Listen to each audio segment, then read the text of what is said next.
Hello everyone, welcome to Chetan Bharat learning. My name is Manisha Balhara और आज के इस सेशन में हम लोग करेंगे part 2 of the June 2020 current affairs. Part 1 हम लोग ऑलरेडी कर चुके हैं पिछली वीडियो में।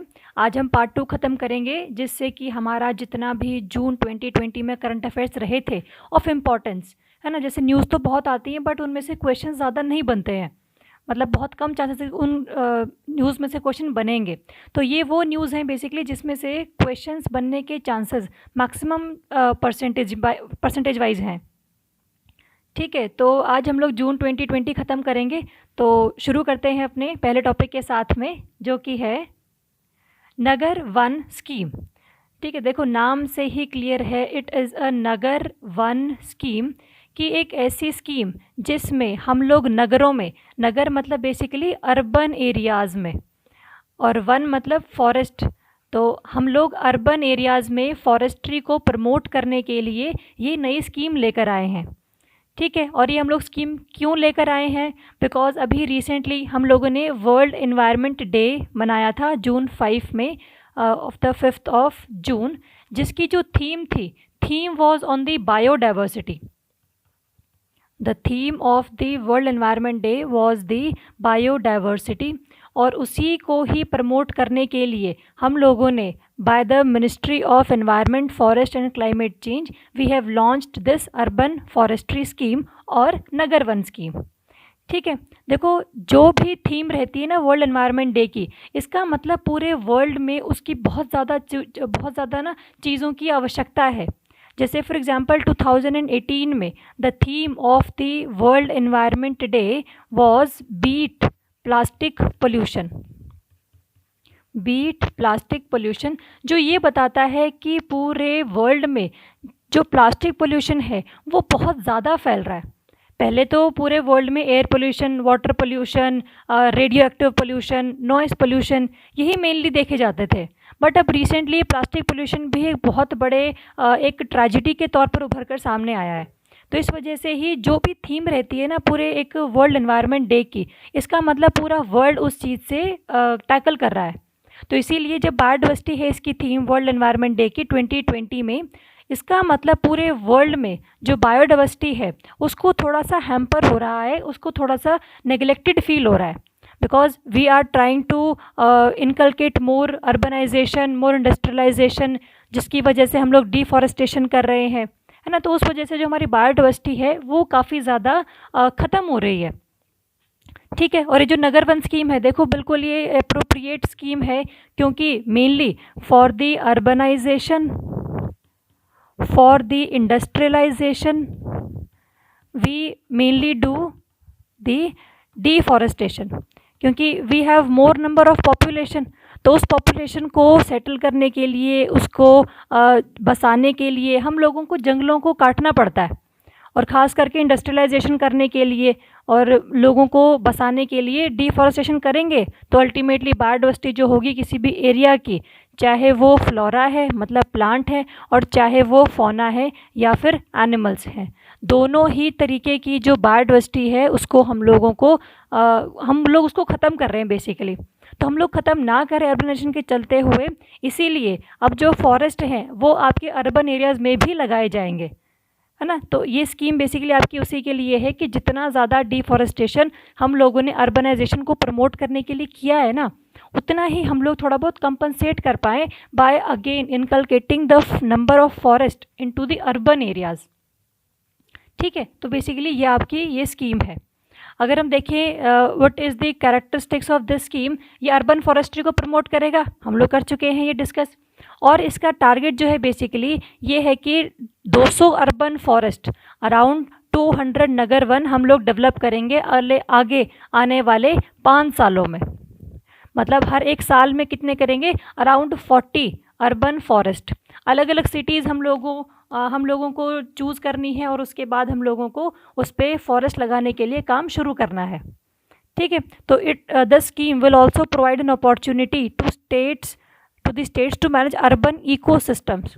देखो अर्बन इकोसिस्टम्स की अगर हम बात करें ना, तो हम ये देखते हैं कि ड्यू टू कंक्रीटाइजेशन का मतलब होता है आपका नंबर ऑफ रोड्स बने होने, सीमेंटेड रोड्स।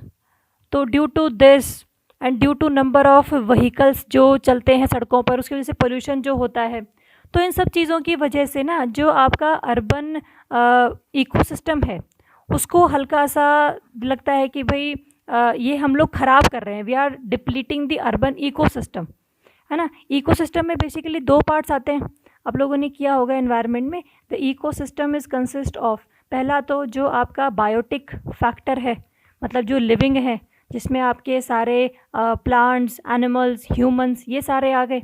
और दूसरा फैक्टर है इकोसिस्टम का एबायोटिक, जिसमें आपका soil, temperature, rainfall, environment basically आ गया, है ना। इसको अगर मैं लिखूँ एनवायरमेंट, ठीक है। तो इस वजह से क्या हो रहा है, अर्बनाइजेशन की वजह से, पोल्यूशन की वजह से, कंक्रीटाइजेशन की वजह से हमारा जो बायोडाइवर्सिटी है वो तो ख़त्म हो ही रहा है, साथ में जो टेम्परेचर चेंज है, रेनफॉल में वेरिएशंस हैं, वो भी हम लोगों को देखने को मिल रही है। इस वजह से क्या हो रहा है, urban ecosystem is getting depleted और गेटिंग डिस्टर्ब्ड। तो नगर वन स्कीम से बेसिकली क्या होगा, हमारा जो एनवायरनमेंट वाला फैक्टर है उसको हम लोग बचाने की कोशिश कर रहे हैं बेसिकली, ठीक है। चलो, एंड वाई अर्बन फॉरेस्ट्री, ये हम लोग डिस्कस कर चुके हैं अभी कि वो जो हम बेसिकली क्या होता है ना कि हम जब बात करते हैं ना कि हमें पेड़ लगाने हैं, तो हम बेसिकली ये सोचते हैं कि हम रूरल एरियाज़ की बात कर रहे हैं या फिर रिमोट एरियाज़ की बात कर रहे हैं, है ना। तो इन्हीं पर हम लोग ज़्यादा फोकस करते हैं, लेकिन अर्बन एरियाज़ पर हम इतना फोकस नहीं करते हैं।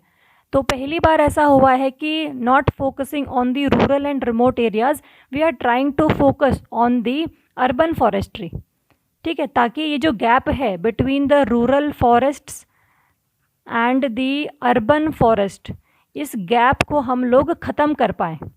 This gap should be minimised. तो जितने नंबर ऑफ़ फॉरेस्ट आपके रूरल एरियाज़ में हैं, उतने ही नंबर ऑफ़ फॉरेस्ट आपके अर्बन एरियाज़ में भी लगा पाएँ हम लोग, ठीक है। तो ये स्कीम चलाई किसने है, this scheme has been launched by the ministry of environment, forest and climate change. ये याद रखना है आपने, याद ही रह जाएगा बेसिकली। तो ये तो नाम से ही पता लग रहा है स्कीम के, ठीक है। चलो, need for the protection, why do we need to protect the ecosystems. तो हमें ये ध्यान में रखना है, जो इंडिया है ना, इंडिया में आपको हर तरीके का क्लाइमेट मिल जाएगा, चाहे वो बहुत ठंडा क्लाइमेट हो, आप जम्मू कश्मीर वाले एरिया में चले जाओ, ऊपर की साइड हिमालयाज़ में जितने भी ऊपर टॉप ऑफ द माउंटेन्स हैं वहाँ पर चले जाओ, वहाँ पर आपको ठंडा एनवायरनमेंट मिल जाएगा। आप डेजर्ट एरियाज़ में जाना चाहते हो तो राजस्थान की तरफ निकल जाओ, है ना। अगर आप बारिश वाला एरिया चाहते हो तो आप नॉर्थ ईस्ट की तरफ निकल जाओ। तो कहने का बेसिकली क्रक्स ये है कि इंडिया में ना बहुत तरीके के क्लाइमेट मिलते हैं, पूरे वर्ल्ड में जितने हैं ना उतने इंडिया में मिल जाएंगे आपको। तो इस वजह से क्या होता है कि जितनी भी बायोडाइवर्सिटी हर एक क्लाइमेट की रिगार्डिंग है, जैसे अगर हम बात करें रेनफॉल ज़्यादा होने की वजह से कौन सी प्लांट की स्पीशी उगती है, कौन से एनिमल्स वहाँ पर रहते हैं, तो वो भी इंडिया में है।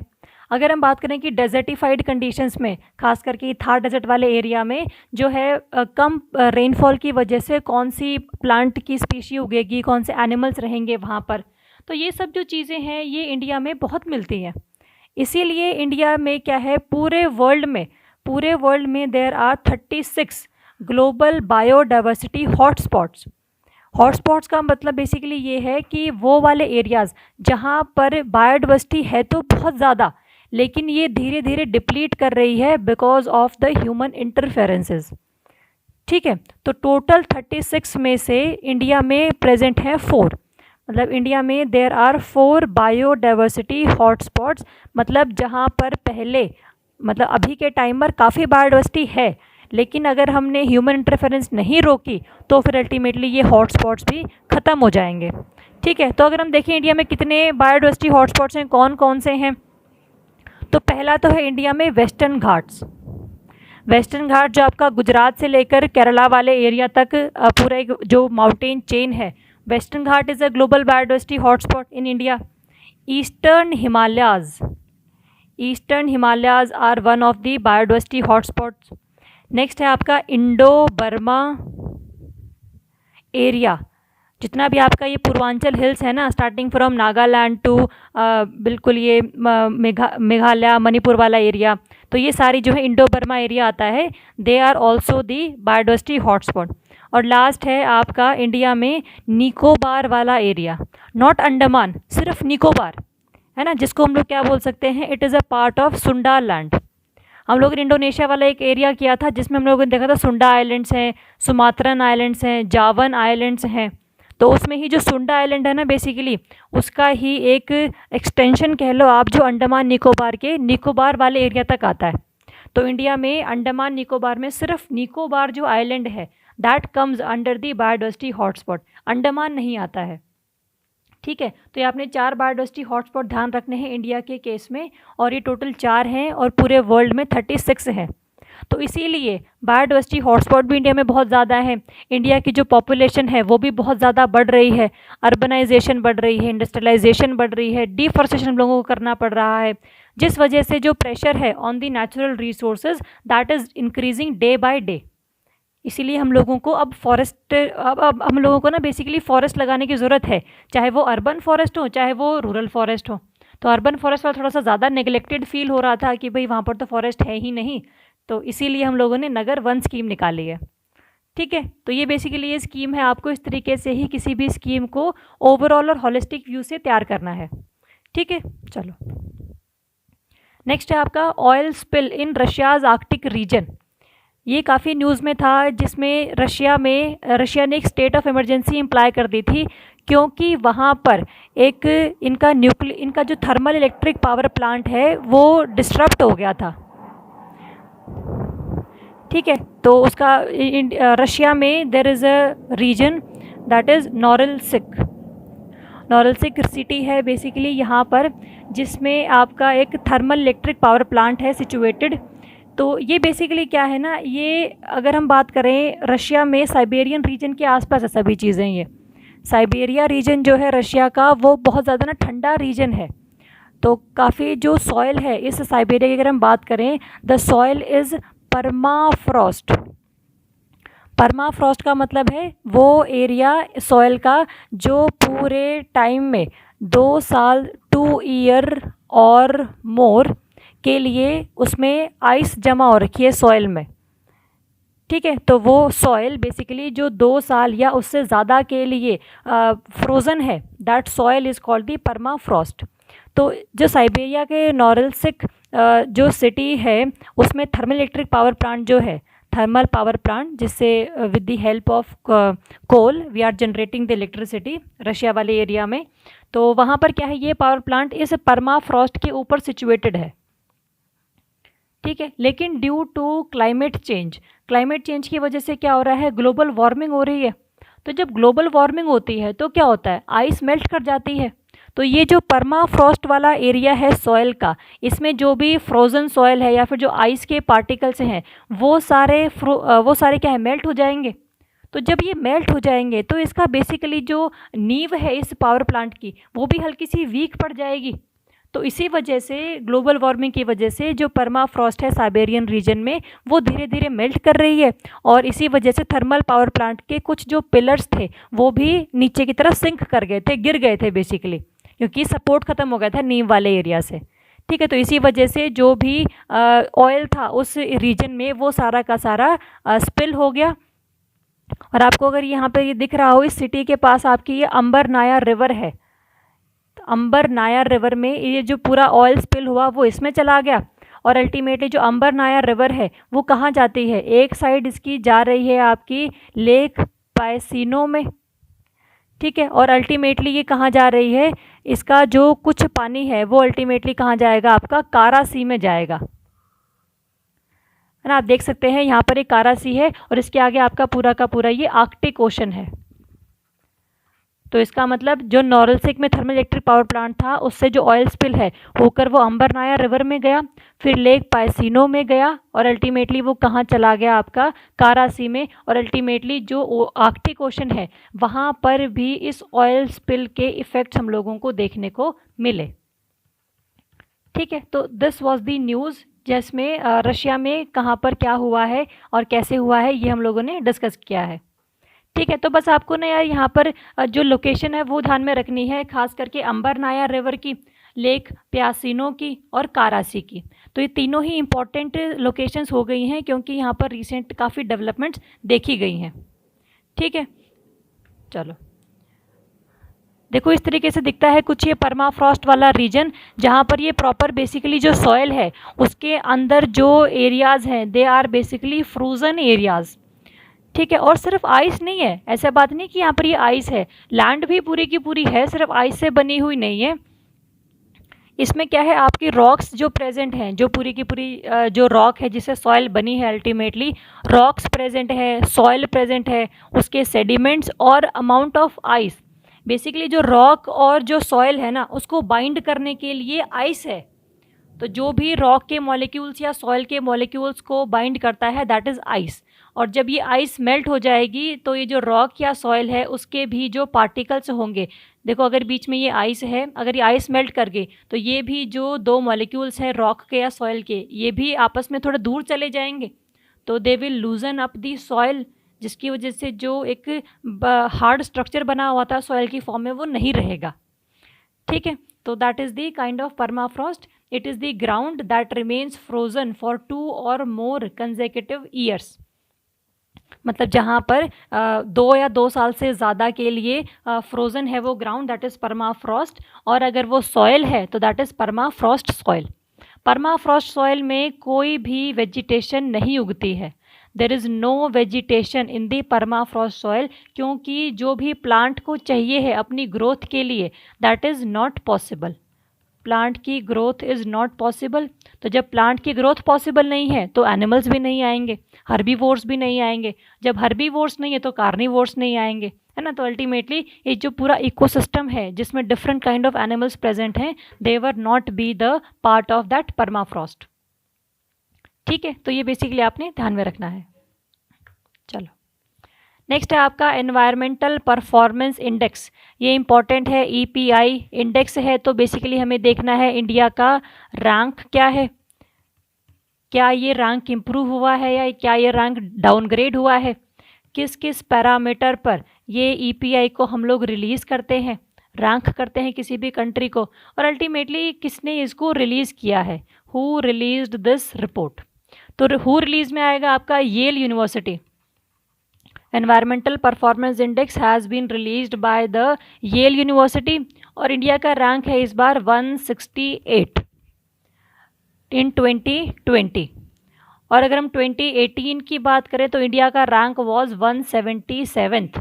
इसका मतलब इंडिया का जो रैंक है वो इम्प्रूव हुआ है, पहले 177 नंबर पे था इंडिया और अब 168 पर है। ठीक है, तो कौन रिलीज़ करता है, येल यूनिवर्सिटी। इंडिया का रैंक कितना है, ये सबसे ज़्यादा इंपॉर्टेंट फैक्ट्स हैं। पैरामीटर्स अभी देखते हैं, दीज आर दी पैरामीटर्स। देखो बहुत ज़्यादा हैं, इस वजह से हम लोग इनको ज़्यादा पूरे नहीं याद रखेंगे, बस एक क्रक्स याद रखेंगे कि भाई किस तरीके के जो पैरामीटर्स हैं वो ये यूज़ कर रहे हैं।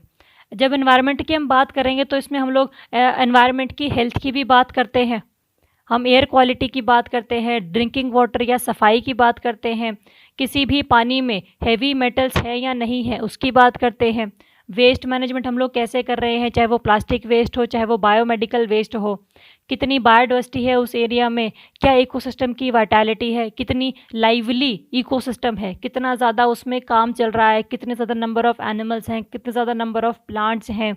इकोसिस्टम सर्विसेज, जैसे इकोसिस्टम की सर्विसेज हैं, basically they provide the food, they provide the water, they provide the shelter to the animals, है ना। तो these all are the ecosystem services. तो क्या इकोसिस्टम सर्विसेज ढंग से प्रोवाइड कर रहा है ecosystem to the animals, to the humans. Fisheries, कितनी अमाउंट ऑफ फिशेज़ हैं, क्लाइमेट चेंज का क्या इम्पैक्ट पड़ रहा है, एमिशंस कितने हैं, एग्रीकल्चर में आप फर्टिलाइजर ज़्यादा तो नहीं यूज़ कर रहे हो, वाटर रिसोर्सेज कि आपके देश में कितने ज़्यादा पीने का जो रिसोर्स है वो बचा हुआ है, कितना ज़्यादा आपके पानी में क्वालिटी मिनरल्स हैं। तो ये सब जो पैरामीटर्स है ना, they are basically the indicators of the environmental performance of any country. अगर किसी भी कंट्री में इन सभी पैरामीटर्स पर चीज़ें अच्छी चल रही है तो फिर कोई दिक्कत वाली बात नहीं है, उसको रैंक अच्छा दिया गया है। लेकिन इंडिया में आप ध्यान रखो कि भाई कोई भी ऐसा पैरामीटर नहीं है एक्सेप्ट द फिशरीज़। सिर्फ फिशरीज़ एक ऐसा इंडिकेटर है जिसमें इंडिया का रैंक थोड़ा सा अच्छा है। ठीक है, तो सिर्फ फिशरीज़ है, बाकी सब में इंडिया का रैंक बहुत ज़्यादा ख़राब है। खास करके वो वाले एरियाज़ जिनमें 100 से ऊपर रैंक है, तो वो तो बहुत ही ज़्यादा ख़राब है। तो सिर्फ ऐसे 3 पैरामीटर्स है जहाँ पर 100 से नीचे है। एक तो इकोसिस्टम सर्विसेज, दूसरा फिशरीज़ एंड तीसरा वाटर रिसोर्सेज। तो कम से कम आप ये 3 तो याद रख लेना कि भाई इसमें इंडिया ने ठीक काम किया है। देखो ठीक तो काम नहीं किया है, but other than the other indicators इसमें ठीक रैंक है इंडिया का। और सबसे बेकार जो रैंक है इंडिया का, that is in the air quality 179। ठीक है, तो मतलब इंडिया में जो एयर क्वालिटी है वो पूरे वर्ल्ड के हिसाब से लो है, और इंडिया ने कोई भी ऐसे स्टेप्स नहीं लिए हैं जिसकी वजह से एयर क्वालिटी को इम्प्रूव किया जाए। और अगर स्टेप्स लिए भी हैं तो इम्प्लीमेंटेशन उनकी थोड़ी सी वीक चल रही है। ठीक है, तो दीज आर दी पैरामीटर्स जिसके बेसिस पर हम लोगों ने नहीं, बेसिकली येल यूनिवर्सिटी ने हमारा रैंक डिसाइड किया है।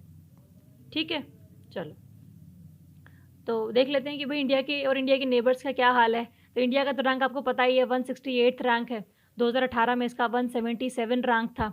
और इंडिया ने सभी पैरामीटर्स पर, चाहे वो इन्वायरमेंटल हेल्थ हो, चाहे एयर क्वालिटी हो, चाहे सैनिटेशन हो, हैवी मेटल्स हैं, वेस्ट मैनेजमेंट है, इन सभी में रैंक बेकार लिया है। तो ये तो आपको चलो पता ही है, बस आपको एक बार ये देख लेना कि किस में रैंक 100 से नीचे है ना। वो हम लोग डिस्कस कर चुके हैं। एक तो फिशरीज़ वाला आपने ध्यान में रखना है, 100 से नीचे रैंक, इकोसिस्टम सर्विसेज वाला, and third was the water resources. ठीक है, तो इस तरीके से ना आपको ये पैरामीटर्स याद हो जाएंगे। अगर आप 3-4 बार देखोगे ना कि भी इनका किस पैरामीटर में क्या रैंक है, तो हो जाएंगे याद। ठीक है, और अगर हम इंडिया के नेबर्स की बात करें तो जितने भी साउथ एशियन कंट्रीज़ हैं, starting from the Pakistan, Afghanistan, जितने भी आपके सार्क के नेशंस हैं ना, all the SAARC nations, South Asian Association for Regional Cooperations, South Asian Association of Regional Cooperation, तो जितनी भी सार्क में कंट्रीज़ हैं, टोटल 8 कंट्रीज़ हैं। तो उन सभी 8 कंट्रीज़ में से मिलाकर इंडिया का रैंक सबसे बेकार है। सिर्फ अफ़गानिस्तान से हम ऊपर हैं, बाकी सभी कंट्रीज़ हमसे आगे हैं। पाकिस्तान हमसे आगे है और छोड़ो, है ना। तो बेसिकली एक ऐसे कंट्रीज़ बेसिकली जो हमसे डेवलपिंग नेचर में थोड़े से वीक हैं। We are more developed than Pakistan and other South Asian countries. Myanmar से हम लोग डेवलप्ड हैं, हम लोग पाकिस्तान से डेवलप्ड हैं, है ना। बट स्टिल इंडिया का जो रैंक है इन्वायरमेंटल परफॉर्मेंस में, वो थोड़ा सा वीक है। ठीक है, तो इस तरीके से आपको ये ध्यान में रखना है कि इंडिया का बेसिकली रैंक क्या है और इंडिया का जो इसकी नेबरिंग कंट्रीज़ हैं उसके हिसाब से क्या रैंक है। ठीक है, चलो अगर हम ग्लोबल परफॉर्मेंस की बात करें तो इंडिया जो पूरा ग्लोब पे फर्स्ट कौन आया है, Denmark comes at the first place. ठीक है, डेनमार्क फर्स्ट प्लेस पर है, सेकंड है लग्जमबर्ग एंड थर्ड है स्विट्ज़रलैंड। तो ये 3 तो आपने ध्यान में रखने ही रखने हैं, Denmark, Luxembourg and Switzerland. Paper में जो स्टेटमेंट होती है वो इसी तरीके से आती है कि कितना ज़्यादा किस कंट्री ने परफॉर्म किया है in the environmental performance index. साथ में पता होना चाहिए यूएसए वाला, यूएसए का रैंक है दैट इज़ 24 रैंक है। मतलब इतना इंडस्ट्रियलाइज्ड नेशंस जो हैं, जितने भी ऑस्ट्रेलिया हो गया, यूनाइटेड किंगडम हो गया, ये सब इंडस्ट्रियलाइज्ड कंट्रीज़ हैं। लेकिन यूएसए में सबसे ज़्यादा जो है इन्वायरमेंट की मतलब लॉज को थोड़ा सा साइड रखा जाता है, तो इसीलिए इसको रैंक भी हल्का सा कम दिया गया है। ठीक है, तो यूएसए का रैंक आपने ध्यान रखना है 24, इंडिया का रैंक ध्यान में रखना है, और फर्स्ट थर्ड का ध्यान में रखना है। ठीक है, तो ये आपने चीज़ें दिमाग में रखनी है। और चाइना का भी याद कर लेना यार, चाइना भी इंपॉर्टेंट है क्योंकि नेबरिंग कंट्री है ना। चाइना का रैंक इज़ 120th, हमसे तो आगे ही है 48 रैंक। ठीक है, तो पहले 3 इंडिया का रैंक, यूएसए का रैंक और चाइना का रैंक, बस यही याद रख लेना। बाकी इसमें चीज़ें पैरामीटर वाइज याद तो रखनी ही है, चलो वो तो हम डिस्कस कर ही चुके हैं। और इंडिया का किस सेक्टर में किस पैरामीटर पर जो रैंक है वो ज़्यादा अच्छा है as compare to other parameters, तो वो 3 आपने ध्यान में रखने हैं। बाकी जिन पैरामीटर्स में नहीं अच्छा काम किया है इंडिया ने, वो तो आप लोगों को पता ही है, जो रह गए हैं बाकी। ठीक है, चलो नेक्स्ट है आपका डेजर्टिफिकेशन एंड ड्रॉट 2020। हम लोग एक डे मनाते हैं, डेजर्टिफिकेशन डे, जून 17। ये इम्पॉर्टेंट डेट है, 17 जून। इसका एक सिग्निफिकेंस है, वो भी करते हैं। ठीक है, तो जो डे है मनाया जाता है 17 जून को, है ना। और जो इसकी थीम थी इस बार की, the theme was the food, feed and fibre, sustainable production and consumption. चाहे वो फूड हो, चाहे वो फाइबर हो, कुछ भी हो, उसका जो प्रोडक्शन होगा वो भी सस्टेनेबल होगा, मतलब प्रोडक्शन के टाइम पर एनवायरनमेंट को कोई इम्पैक्ट नहीं पड़ रहा है, और कंजप्शन करने के बाद जो ह्यूमंस हैं उनको भी ज़्यादा नेगेटिव इम्पैक्ट्स नहीं झेलने पड़ रहे हैं। ठीक है, तो these are the day and these are the theme. और जून 17 क्यों इम्पॉर्टेंट है? क्योंकि इसी के दिन 1995 में एक कन्वेंशन को प्रोक्लेम किया गया था, United Nation convention to combat desertification was drafted, है ना, UNCCD, United Nation convention to combat desertification. तो इसको बेसिकली ये कन्वेंशन इम्पॉर्टेंट है because it is the only legally binding agreement और लीगली बाइंडिंग कन्वेंशन जो पूरे वर्ल्ड की कंट्रीज़ को ये बताती है कि आपके देश में जो डेजर्टिफिकेशन है ना वो नहीं होना चाहिए। देखो, डेजर्टिफिकेशन का मतलब ये नहीं है कि मान लो यहाँ पर थार डेजर्ट इतने एरिया में था, थार डेजर्ट में जहाँ पर रेत ही रेत है तो उसका जो एरिया है वो इंक्रीज़ हो गया। That is not the desertification. Desertification का मतलब होता है जहाँ पर पहले से कोई ट्री लगे हुए थे, प्लांट्स लगे हुए थे, अच्छा खासा काम चल रहा था, लेकिन ड्यू टू ह्यूमन इंटरफेरेंसेस अब वहाँ पर वो सब चीज़ें नहीं हैं। तो अब वहाँ पर बेसिकली क्या हो गया है, वहाँ पर डेजर्टिफाई हो गई है चीज़, मतलब वहाँ पर कम लो वेजिटेशन है जहाँ पर पहले ज़्यादा वेजिटेशन थी। ठीक है, तो देखते हैं कि what is the meaning of low vegetation and how the desertification occurs. तो आपने 17 जून ध्यान में रखना है क्योंकि इस दिन UNCCD का जो ड्राफ्ट है वो तैयार किया गया था। ठीक है, चलो, व्हाट इज़ डेजर्टिफिकेशन? डेजर्टिफिकेशन का मतलब होता है जब आपकी ह्यूमन इंटरफेरेंसेस या फिर क्लाइमेट चेंज की वजह से या तो आप डिफॉरेस्टेशन करते हो किसी भी एरिया की, दैट एरिया बिकम डेजर्टिफाइड।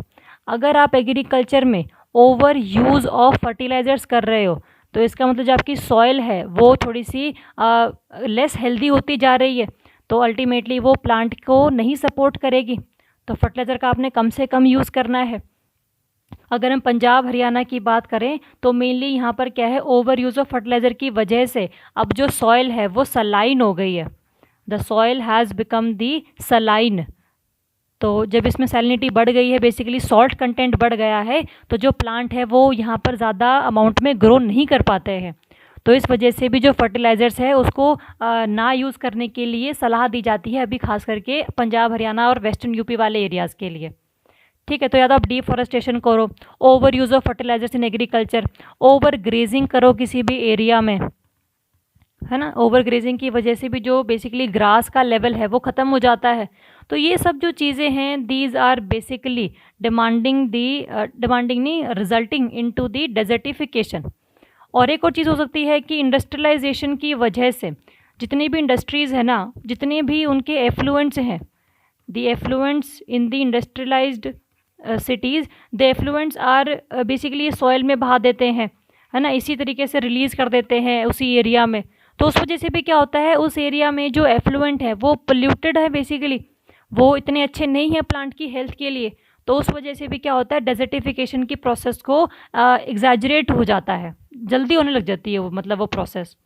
ठीक है, तो बेसिकली डेजर्टिफिकेशन का मतलब है कि जहाँ पर ह्यूमन इंटरफेरेंस की वजह से due to deforestation, due to over use of fertilisers, due to over grazing, due to more industrialisation, जो है एरिया पहले से जहाँ पर बायोडाइवर्सिटी अच्छी थी अब वो एरिया डेजर्टिफाइड हो चुका है। अब वहाँ पर देखो पहले क्या इस तरीके का एरिया था बट अभी इस तरीके का हो गया, तो इस तरीके का होने से बचाना है हमें इसको इस तरीके से ऑपोजिट करना है कि पहले जो एरिया डेजर्टिफाइड है उसको दोबारा से हम लोग रिक्लेम कर सकें। ठीक है, तो डे बेसिकली कब मनाया जाता है, क्या इसकी थीम थी, व्हाट इज़ द डेजर्टिफिकेशन। ठीक है, चलो, and what about the UNCCD, कि ये जो कन्वेंशन है बेसिकली इंपॉर्टेंट है क्यों, तो इट वाज एस्टैब्लिश्ड इन 1994। ठीक है, अगर हमें 1992 की आप लोगों ने रियो समिट पढ़ी हो, अर्थ समिट पढ़ी हो, रियो समिट और अर्थ समिट, रियो में हुआ था basically, Rio de Janeiro Brazil वाले एरिया में 1992 में हुआ था। जब ये पूरी समिट हुई, the name of the summit was the UNCED, United Nation convention on environment and development, United Nation convention on environment and development. ये जो UNCED थी, इसमें सभी कंट्रीज़ ने पार्टिसिपेट किया कि भाई हाँ, हम लोगों को क्या करना है कि हमें एनवायरनमेंट को भी बचाना है और डेवलपमेंट की जो प्रोसेस है उसको भी पेस में रखना है। तो इस वजह से क्या हुआ, सभी कंट्रीज़ ने इसमें पार्टिसिपेट किया, अपने विचार व्यक्त किए और ultimately there were 3 results of this meeting. First थी UNFCCC, United Nations framework convention on climate change, United Nations framework convention on climate change, जिसमें हम लोगों ने क्लाइमेट चेंज को रोकने के लिए स्टेप्स उठाने के लिए बोला। सेकंड इसका रिज़ल्ट था CBD, कन्वेंशन ऑन बायोडाइवर्सिटी, जहाँ पर हम लोग बायोडाइवर्सिटी को बचाने के लिए स्टेप्स उठाने की बात कर रहे थे। और जो third was the UNCCD, United Nation convention to combat desertification, desertification को रोकना वाज द अल्टीमेट पर्पस।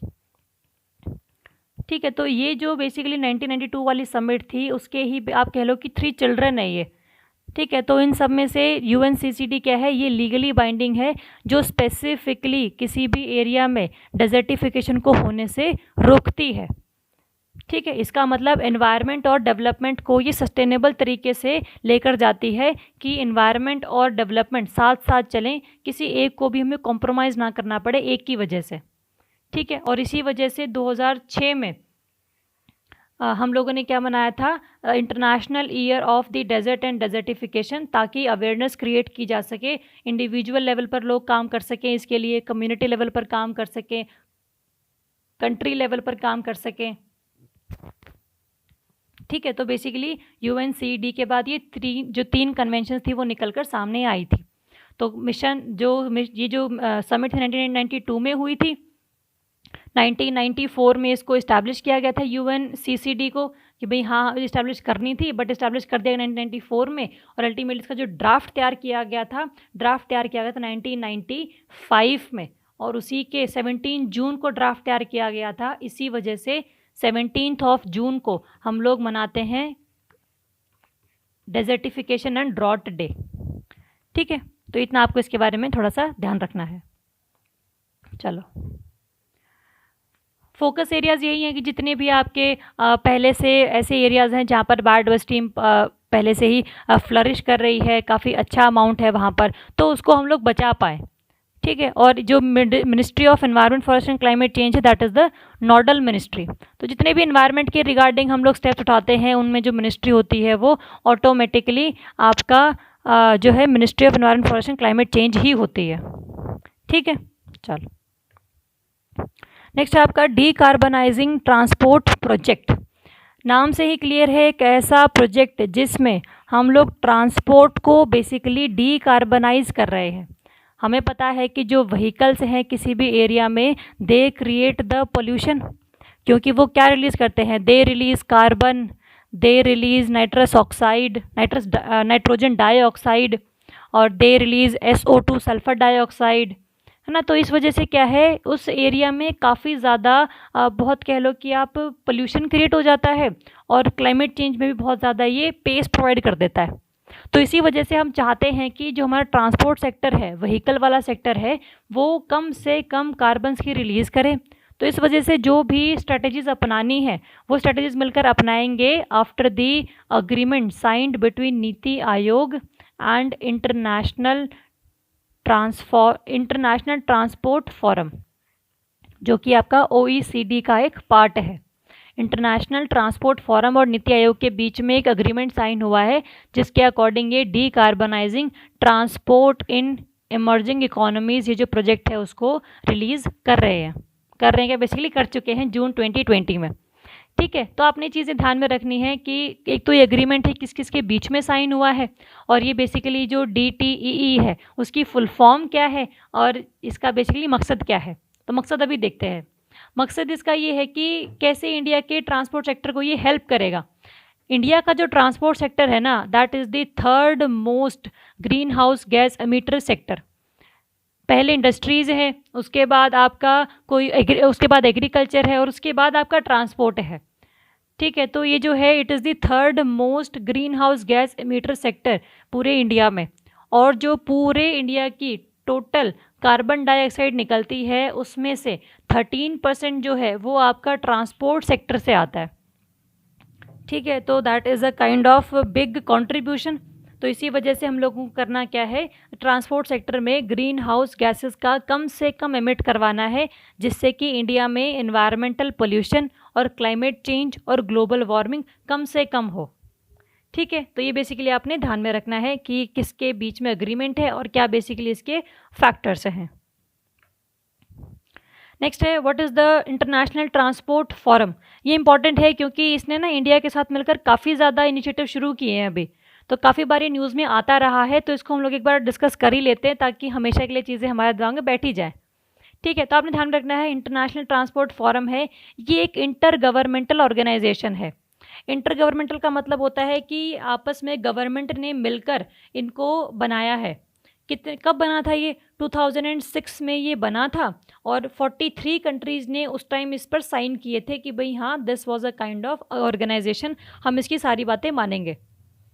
ठीक है, अब इसके पास कितनी है टोटल, अब इसके पास टोटल 60 मेंबर कंट्रीज़ हैं और रिसेंटली ऐड होती रहती हैं, तो अराउंड 60 कंट्रीज़ याद रख लेना, बार बार जो ऐड होती रहेंगी वो भी इसी में अराउंड वाले वर्ड में ही ऐड हो जाएगी।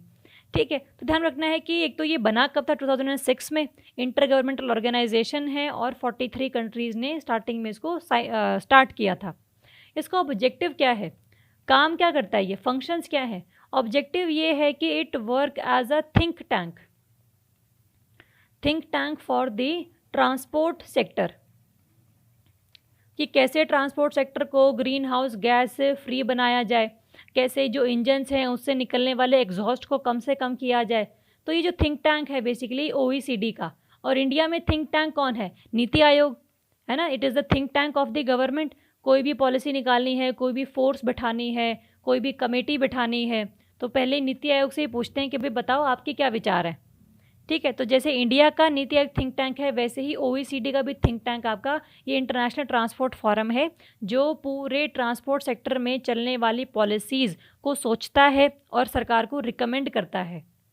ठीक है, और it is the only global body that covers all transport modes, चाहे वो रोड मोड हो, चाहे वो रेलवे हो, चाहे वो एयर मोड हो, चाहे वो इनलैंड वाटरवेज हो।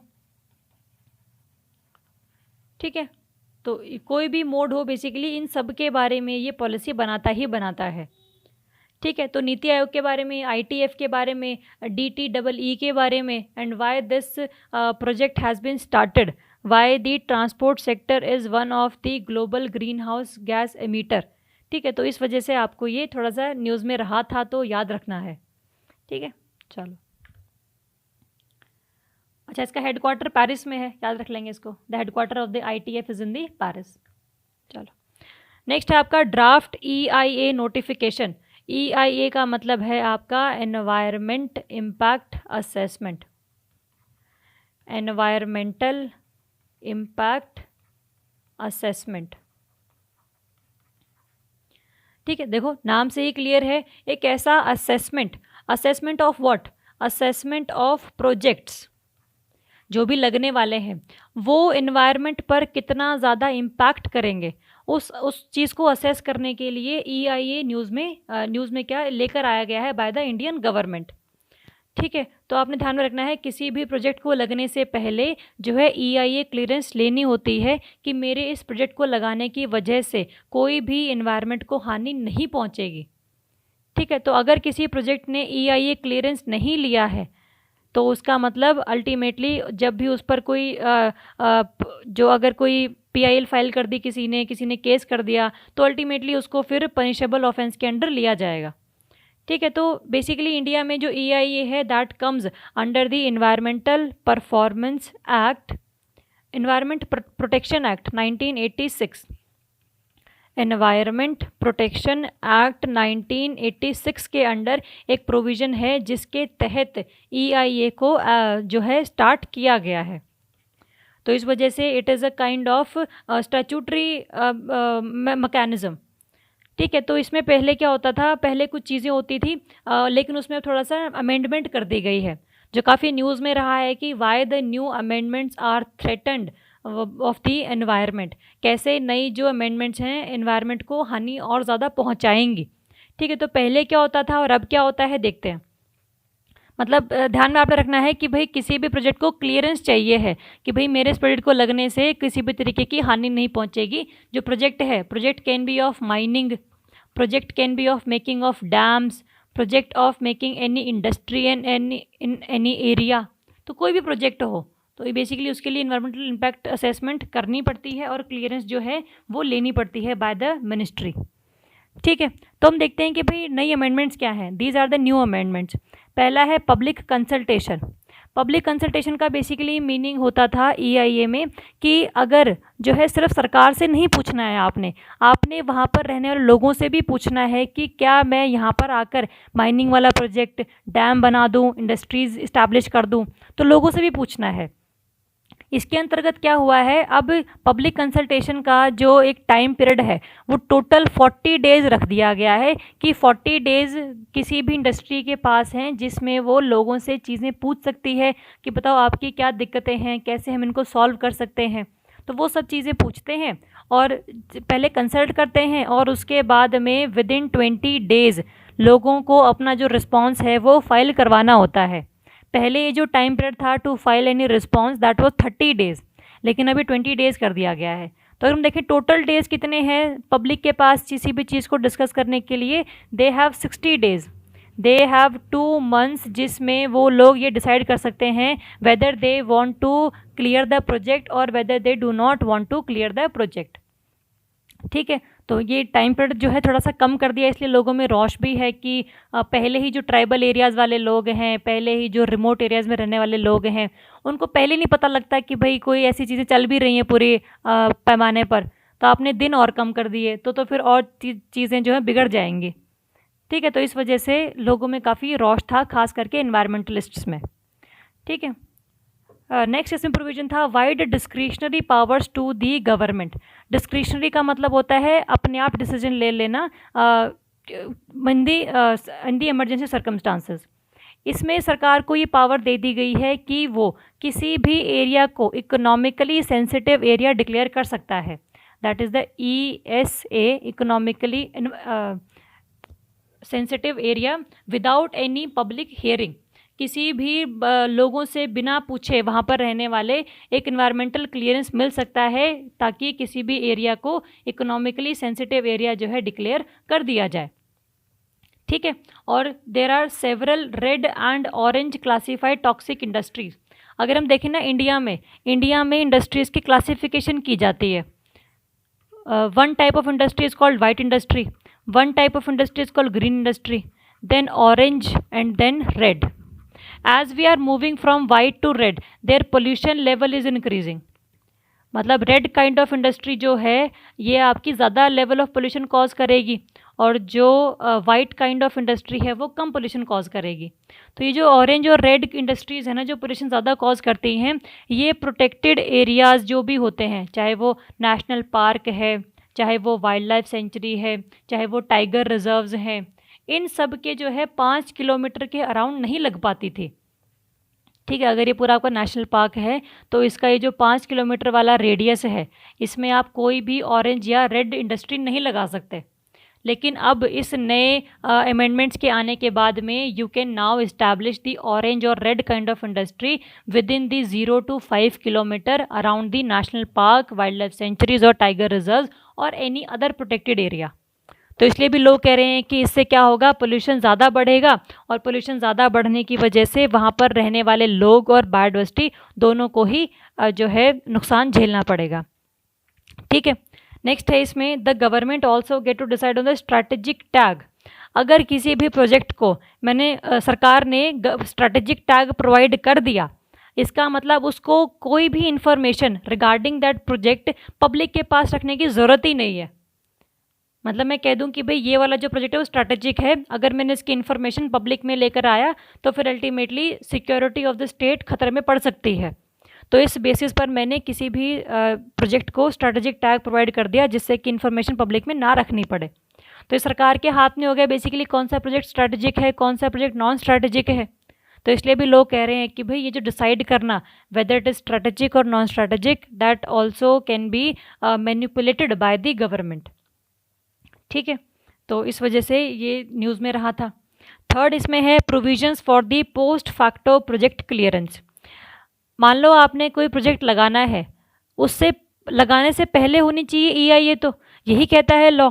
लेकिन मान लो आपने EIA क्लियरेंस नहीं लिया और आपने प्रोजेक्ट पर काम शुरू कर दिया और उस पर लोगों को एम्प्लॉय भी कर लिया, चीज़ें चल रही हैं स्मूथली, कोई दिक्कत नहीं है। लेकिन एकदम से किसी, मान लो या तो कोई डिज़ास्टर हो गया इसमें, है ना, या तो कोई आग लग गई या कुछ भी लग गया, किसी ने PIL फाइल कर दिया, कुछ भी हो जाए, तो अगर आपसे पूछा गया कि बताओ अपना आपका इन्वायरमेंटल इम्पैक्ट असेसमेंट वाला क्लियरेंस कहाँ है, आपके पास तो वो है नहीं, क्योंकि आपने तो without taking any EIA clearance उस प्रोजेक्ट को स्टार्ट कर दिया है।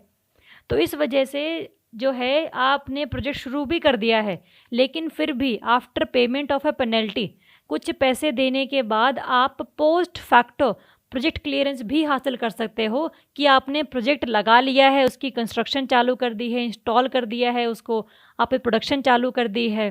तो इस सब के बावजूद भी आप EIA क्लियरेंस ले सकते हो, बस कुछ आपने पेनल्टी जो है भरनी है पैसों के तौर पे, और फिर आपको जो EIA क्लियरेंस मिल जाएगा, है ना। तो इससे हो क्या रहा है, इससे बेसिकली ये हो रहा है कि भाई जो एरिया पहले से रिजर्व्ड था कि यहाँ पर कोई ऐसा प्रोजेक्ट नहीं लगेगा जिसको EIA क्लियरेंस नहीं दी जाएगी, ठीक है, लेकिन फिर भी आपने यहाँ प्रोडक्शन शुरू कर ली और कुछ पेनल्टी भरने के बाद आपने EIA क्लियरेंस भी ले लिया, है ना। तो that is a kind of ऐसी चीज़ जिसमें इंडस्ट्रीज़ में डर ख़त्म हो गया कि भाई अगर EIA क्लियरेंस नहीं लिया तो उनका लाइसेंस रद्द हो जाएगा या फिर उनकी इंडस्ट्री को तोड़ दिया जाएगा। वो डर ख़त्म हो गया क्योंकि उनको पता है कि पैसे देकर जो है पेनल्टी भरने के बाद उनको क्लियरेंस मिल जाएगा, कोई दिक्कत वाली बात नहीं है ना। अगर प्रोजेक्ट लगा तो दो, उसको तोड़ना तो बहुत ही मुश्किल होता है। अब इंडस्ट्री लग गई तो फिर तो कोर्ट के ही चलते, इंडस्ट्री नहीं हटती वहाँ से, ठीक है। तो these are the provisions. Next है एक्सटेंडेड पीरियड ऑफ क्लियरेंसेज। जो आपका EIA क्लियरेंस है वो कुछ टाइम के लिए वैलिड रहता है, कुछ सालों बाद आपको उसको दोबारा से रिन्यू करवाना होता है। माइनिंग वाले जो प्रोजेक्ट्स हैं उनके लिए पहले ये 30 ईयर था कि 30 साल के बाद आपको दोबारा से इन्वायरमेंटल इम्पैक्ट असेसमेंट क्लियरेंस लेना पड़ेगा, लेकिन अभी 30 साल के बजाय कितना हो गया है, 50 साल हो गया है। और जो रिवर वैली प्रोजेक्ट्स हैं, ये जो डैम वगैरह वाला एरिया है आपका, उसको मिलती थी 10 साल के लिए क्लियरेंस, अब उनको दे दी गई है 15 साल के लिए क्लियरेंस। तो ये जो टाइम पीरियड है क्लियरेंसेस का वो बढ़ा दिया गया है। तो इस वजह से भी लोग कह रहे हैं कि भाई 20 साल के लिए और आपने इंडस्ट्रीज़ को, माइनिंग इंडस्ट्रीज़ को खुली छूट दे दी है कि भाई आप जितना माइनिंग करना चाहते हो करो, आपको क्लियरेंस की कोई ज़रूरत नहीं है, ठीक है। तो आपने ध्यान में रखना है माइनिंग वाले के लिए ज़्यादा साल हैं, 30 से 50 कर दिया गया है, और जो डैम वाला एरिया है वहाँ पर आपने 10 से 15 कर दिया गया है। चलो नेक्स्ट है एग्जाम्पशंस। कुछ जैसे हमने बोला कि भाई कई टाइप ऑफ प्रोजेक्ट्स को लगने से पहले EIA क्लियरेंस लेना पड़ता है, लेकिन इस ड्राफ्ट में कई सारे प्रोजेक्ट्स ऐसे हैं, कई सारे प्रोजेक्ट्स ऐसे हैं जिसकी एक लिस्ट बनाई गई है। इस लिस्ट में जो जो प्रोजेक्ट होगा उसके लिए कोई भी आपको एनवायरमेंटल क्लियरेंस लेने की ज़रूरत नहीं है। तो these projects are the exempted from taking the environmental impact assessment clearance. जैसे रोड्स बनाने और पाइपलाइंस बिछानी इन दी बॉर्डर एरियाज़, तो इसमें कोई पब्लिक हियरिंग की ज़रूरत नहीं है, क्योंकि सरकार को पता है कि यहाँ पर अगर रोड्स और पाइपलाइन नहीं बिछाएगी खास करके बॉर्डर एरियाज़ में, तो ये सिक्योरिटी ऑफ स्टेट को थोड़ा सा हानि पहुँचा सकता है, ठीक है। तो इस वजह से इसके लिए कोई भी डिले ना हो, पब्लिक हियरिंग में टाइम वेस्ट ना हो, तो अल्टीमेटली सरकार इस पर काम शुरू कर सकती है, ठीक है। और जितने भी आपके ऑल इनलैंड वाटरवेज प्रोजेक्ट्स हैं, जो भी आपका रिवर के थ्रू ट्रेड होता है, the trade through the reverse, that is inland waterways का प्रोजेक्ट, और कोई भी अगर आपको नेशनल हाईवे को एक्सपैंड करना है, वाइडन अप करना है, ठीक है, तो उसके लिए भी कोई भी प्रायर क्लियरेंस की ज़रूरत नहीं है, कोई भी EIA क्लियरेंस की ज़रूरत नहीं है। तो लोगों में रौश इसलिए था, इन्वायरमेंटलिस्ट में रौश इसलिए था क्योंकि ये जो लिस्ट है ना वो पहले बहुत थोड़ी सी छोटी हुआ करती थी, बट ये जो लिस्ट है after the draft EIA notification, ये लिस्ट में जो प्रोजेक्ट्स के नाम है ना वो काफ़ी बढ़ा दिए गए हैं। तो लोग कह रहे हैं कि भाई आपने एग्जाम्पशन को चलते हुए ना बस EIA क्लियरेंस लेने की जो पॉसिबिलिटी थी, कि जो कंडीशन थी ना, उसको हटाने की आप कोशिश कर रहे हो। ठीक है, तो these are the provisions. Next है प्राइवेट कंसल्टेशन। जैसे होता है ना कि सरकार का कोई भी पर्सन है, मिनिस्ट्री का कोई भी पर्सन है जो इंडस्ट्रियलिस्ट और पब्लिक के बीच में एक आप कह लो कि कनेक्शन है, इंडस्ट्रियलिस्ट एंड पब्लिक के बीच में एक कम्युनिकेशन का मेथड है मिनिस्ट्री का कोई भी पर्सन। ठीक है, लेकिन अब जो EIA प्रपोजल्स हैं, जैसे हर एक इंडस्ट्रियलिस्ट भेजता है कि भाई ये मेरी EIA रिपोर्ट है, मैं ऐसे ऐसे काम करूँगा और इससे इन्वायरमेंट को हानि नहीं पहुँचेगी, ये सब मैंने इस रिपोर्ट में लिखा हुआ है, मैं कितने घंटे काम करूँगा एक दिन में, कितना ज़्यादा रिसोर्सेज का मैं यूज़ करूँगा, कहाँ कहाँ से मैं पानी लूँगा, इस रिवर से पानी लेंगे, इस लेक से पानी लेंगे, तो ये सब जो चीज़ें होती हैं वो उस रिपोर्ट में वो लोग लिख देते हैं। ठीक है, पहले क्या होता है कि भाई अब जो इंडस्ट्रियलिस्ट वाले हैं they can consult the private consultants for preparing the EIA reports, और अगर प्राइवेट कंसल्टेंट्स आएंगे तो बेसिकली उनकी जो एक्सपर्टीज़ है, उनकी जो टेक्निकलिटीज़ हैं, उसको वो ज़्यादा यूज़ करेंगे और ऐसा रिपोर्ट बना के भेजेंगे जिसको समझना थोड़ा सा मुश्किल हो सकता है ना। और ये जो आपकी जो एरियाज़ हैं जहाँ पर खास करके EIA क्लियरेंस चाहिए होती है, they are basically tribal and remote areas, वहाँ पर लोग इतने पढ़े लिखे होते नहीं हैं। तो जब आप प्राइवेट कंसल्टेंट्स को बेसिकली यूज़ करना शुरू कर दोगे for preparing the EIA reports, तो उस वजह से they can make the report very बल्की और हार्ड टू अंडरस्टैंड।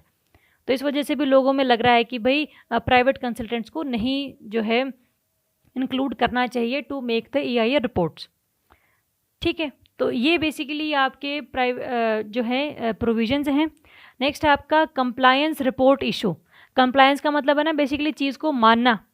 पहले क्या होता था, हर एक इंडस्ट्री को जिसने प्रोजेक्ट लगाया है, चाहे वो माइनिंग है, चाहे वो रिवर वैली है, चाहे वो और कोई इंडस्ट्री है, उसको हर 6 महीने में रिपोर्ट सबमिट करवानी होती थी कि जो जो मैंने EIA रिपोर्ट में लिखा है ना, मैं उन सभी चीज़ों को मान रहा हूँ।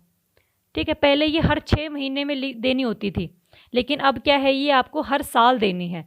तो 6 महीने का टाइम और मिल गया है इंडस्ट्रीज़ को कि जिसमें उनको कंप्लायंस रिपोर्ट भेजनी है। पहले हर 6 महीने भेजते थे, अब हर साल में एक बार भेजनी है। ठीक है, तो इससे भी क्या है, जो एनवायरमेंटल या सोशल या हेल्थ कॉन्सिक्वेंसेस थे दे कैन गो अननोटिस्ड। हर 6 महीने में रिपोर्ट सेंड करनी एक अलग चीज़ है और हर साल में रिपोर्ट सेंड करनी वो अलग चीज़ है। तो इस वजह से लोग कह रहे हैं कि ये जो ड्राफ्ट आए हैं ना सारे के सारे मिला के, जो भी प्रोविजंस आए हैं, they are basically to promote the ease of doing business ना। देखो, सरकार तो यही कह रही है कि they were included to promote the ease of doing business in India. तो जब ईज़ ऑफ डूइंग बिजनेस बढ़ेगा इंडिया में, तो यहाँ पर क्या होगा, इंडस्ट्रीज़ लगेंगी तो वो लोगों को एम्प्लॉयमेंट देंगी, और जब एम्प्लॉयमेंट देंगे तो अल्टीमेटली जो हमारा अनएम्प्लॉयमेंट रेशो है वो थोड़ा सा कम होगा, लोगों के पास पैसे आएंगे, वो खर्च करेंगे, तो हमारी जो इकोनॉमी है वो चल पड़ेगी बेसिकली, है ना। तो इस वजह से हम लोगों ने चाहा था कि भाई किसी भी इंडस्ट्री को लगने से ज़्यादा परेशानी ना झेलनी पड़े, तो इसलिए हम लोगों ने हल्की सी EIA की जो कंडीशंस हैं उनको थोड़ा सा रिलैक्स कर दिया था। लेकिन जो इन्वायरमेंटलिस्ट हैं, जो अदर कम्युनिटीज़ हैं, वो इन लोगों ने काफ़ी प्रोटेस्ट किया कि आपने जो ये रिलैक्सेशन है वो बहुत ज़्यादा दे दी, इतनी देनी नहीं चाहिए थी। ठीक है, तो ये बेसिकली न्यूज़ में था, तो आपको मेंस और प्री पर्सपेक्टिव से चीज़ें पता होनी चाहिए। ये जो ड्राफ्ट EIA नोटिफिकेशन का क्वेश्चन है, ये इस बार GS 3 में UPSC के मेंस में आया था लिखने के लिए, है ना। तो ये मेंस पर्सपेक्टिव से भी इम्पॉर्टेंट है और प्री पर्सपेक्टिव से तो है ही इम्पॉर्टेंट। उसमें तो आपसे ये चीज़ें एक ही करके पूछ ही सकते हैं कि पहले 6 महीने में भेजते थे, अब बताओ कितने बार साल में रिपोर्ट भेजते हैं EIA कंप्लायंस की। तो ये तो हर में से बन ही सकता है प्री वाला क्वेश्चन तो, और मेंस वाले के लिए आपको चीज़ें हल्की सी क्रक्स में पता होनी चाहिए कि करा क्या है बेसिकली। तो क्रक्स ये है कि इन्वायरमेंट इम्पैक्ट असेसमेंट लेने की जो कंडीशंस हैं वो थोड़ी सी रिलैक्स कर दी गई हैं to promote the ease of doing business by the government. ठीक है, तो ये चीज़ें आपने थोड़ी सी ध्यान में रखनी है। नेक्स्ट है आपका global report on the illegal wild life trade. ये एक रिपोर्ट रिलीज़ की गई है by the FATF financial action task force. देखो हम इसको डिस्कस कर चुके हैं ऑलरेडी। FATF जब हम लोगों ने पाकिस्तान की बात करी थी कि पाकिस्तान को ग्रे लिस्ट में रखेंगे या ब्लैक लिस्ट में डाल देंगे, तो उस टाइम पर भी FATF का जिक्र हम लोगों ने किया था। तो एक बार उसको रिवाइज़ करना, ठीक है। ये हम लोग डिस्कस ऑलरेडी कर चुके हैं। तो इसके हिसाब से जो है FATF का बेसिकली काम क्या होता था ये देख लेते हैं। इसका जो काम है, to prevent the money laundering and terror financing, कि किसी भी टेररिज्म को फाइनेंस करने के लिए जो भी कंट्रीज़ या कंपनीज काम कर रही है उनको रोकना और मनी लॉन्ड्रिंग को रोकना, ठीक है। And to prevent the weapons of mass destruction, ठीक है। The weapons of mass destruction, इनको रोकना भी, इनका यूसेज भी जो है FATF देखती है कि किस कंट्री के पास ज़्यादा वेपन्स ऑफ मास डिस्ट्रक्शन है। तो यही जो FATF है ये इलीगल वाइल्ड लाइफ ट्रेड के ऊपर भी एक रिपोर्ट निकालती है, ध्यान में रखेंगे। तो इसने ये कहा है कि भाई जितने भी एनिमल्स हैं, चाहे वो एलिफेंट है, क्रोकोडाइल है, वन हॉर्न राइनोसेरोस है, टाइगर्स हैं, इन सब की जो है इलीगल ट्रेड बहुत ज़्यादा बढ़ गया है इस टाइम में, ठीक है। तो it has become a global threat, पूरे वर्ल्ड के लिए थ्रेट बन चुका है अभी ये, ठीक है। तो ये रिपोर्ट का नाम क्या है, किसने रिलीज़ करी है, और बेसिकली FATF का काम क्या है, इट इज़ दी ऑब्जेक्टिव। आप लोगों का काम ये है कि आपने देखना है कि FATF कब इस्टेब्लिश हुई थी, ये हम डिस्कस कर चुके हैं, इसलिए होमवर्क दे रही हूँ कि कब इस्टेब्लिश हुई थी और कितने इसके मेंबर कंट्रीज़ हैं, ठीक है। ये आपने ध्यान में रखना है। चलो नेक्स्ट है, इसने देखा क्या की फाइंडिंग्स हैं इसके रिगार्डिंग। इसने ये बोला कि भाई पूरे वर्ल्ड में जो इलीगल ट्रेड है ना वाइल्ड लाइफ का, किसी भी स्पीशी का, वो बहुत ज़्यादा बढ़ गया है। और ख़ास करके ये जो है करप्शन, कॉम्प्लेक्स फ्रॉड और टैक्स इवेजन को बेसिकली प्रमोट करने के लिए इसका यूज़ करते हुए ये जो ट्रेडर्स हैं इलीगल ट्रेड करने में कामयाब हो जाते हैं, ठीक है। तो खास करके जो है criminals are frequently misusing the legitimate wildlife trade. देखो ऐसा नहीं है कि भाई हर तरीके की स्पीशी में ट्रेड करना इम्पॉसिबल है या फिर इलीगल है, कि किसी स्पीशी का कोई बॉडी पार्ट या फिर किसी स्पीशी को जिसको मारना अलाउड है या उसका ट्रेड करना अलाउड है, तो उसके लिए जो है अलग से रेगुलेशंस हैं। तो ये लेजिटिमेट जो वाइल्ड लाइफ ट्रेड है उसकी आड़ में जो है इलीगल ट्रेड करती हैं कभी काफ़ी सारी कंपनीज, ठीक है। और जिससे होता क्या है, they can generate the revenue of $23 billion a year. बहुत ज़्यादा अमाउंट है ये। तो एक साल में सिर्फ इलीगल वाइल्ड लाइफ ट्रेड से टोटल पूरे वर्ल्ड में $23 बिलियन की कमाई कर लेना is a huge income.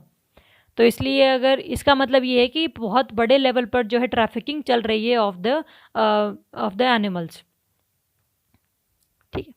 Next है, और क्या कहता है, इसने कहा कि जितने भी आपके ऑनलाइन मार्केट प्लेसेस हैं, जैसे अब आप जो है किसी भी स्पीशी को ऑनलाइन बेच सकते हो, जो सोशल मीडिया बेस्ड पेमेंट्स हैं, जैसे फॉर एग्जांपल व्हाट्सएप पे है ना, अमेज़ॉन पे है, तो इसकी यूज़ करके भी आप ट्रेड में पेमेंट कर सकते हो, किसी को ज़्यादा पता नहीं लगता, ठीक है। और ख़ास करके ऑनलाइन मार्केट प्लेसेस में भी आप इसको बेच सकते हो, जैसे अमेज़ॉन है, मतलब अमेज़ॉन पे नहीं but Amazon is a kind of online market place. तो ऐसे ही कुछ इनके भी होंगे जो ट्रेड करते हैं बेसिकली, ताकि अथॉरिटीज़ को ना पता लग जाए। तो इस वजह से भी जो है पूरा का पूरा पोचिंग और हंटिंग वाला जो फिनोमिना है वो बहुत ज़्यादा बढ़ गया है, ठीक है। तो रिपोर्ट का नाम ध्यान रखेंगे और किसने रिलीज़ की है वो ध्यान रखेंगे। चलो नेक्स्ट है आपका मिसाइल पार्क अग्निप्रस्थ।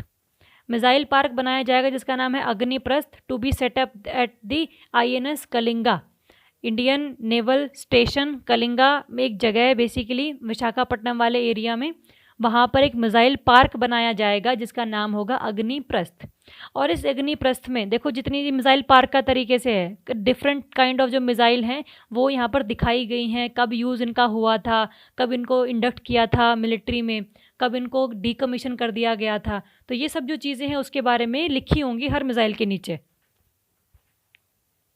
तो that is the objective of missile park की इस्टेब्लिशमेंट, ठीक है। और ये बनाया क्यों गया है, बनाया गया है क्योंकि जितने भी जो भी INS कलिंगा है उसकी इस्टेब्लिशमेंट के बाद में पूरे के पूरे जितनी मिसाइल उसने यूज़ करी हैं कैसे यूज़ करी हैं, कब यूज़ करी हैं, starting from the 1981 till date, तो वो सब जो चीज़ें हैं वो इसमें दिखाई जाएंगी।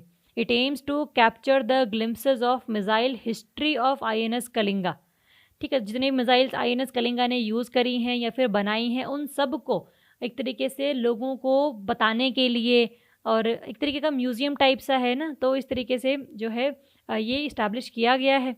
और इसका जो मेन फोकस है दैट इज़ P-70 एमेटिस्ट। ये इंपॉर्टेंट है, ध्यान रखेंगे।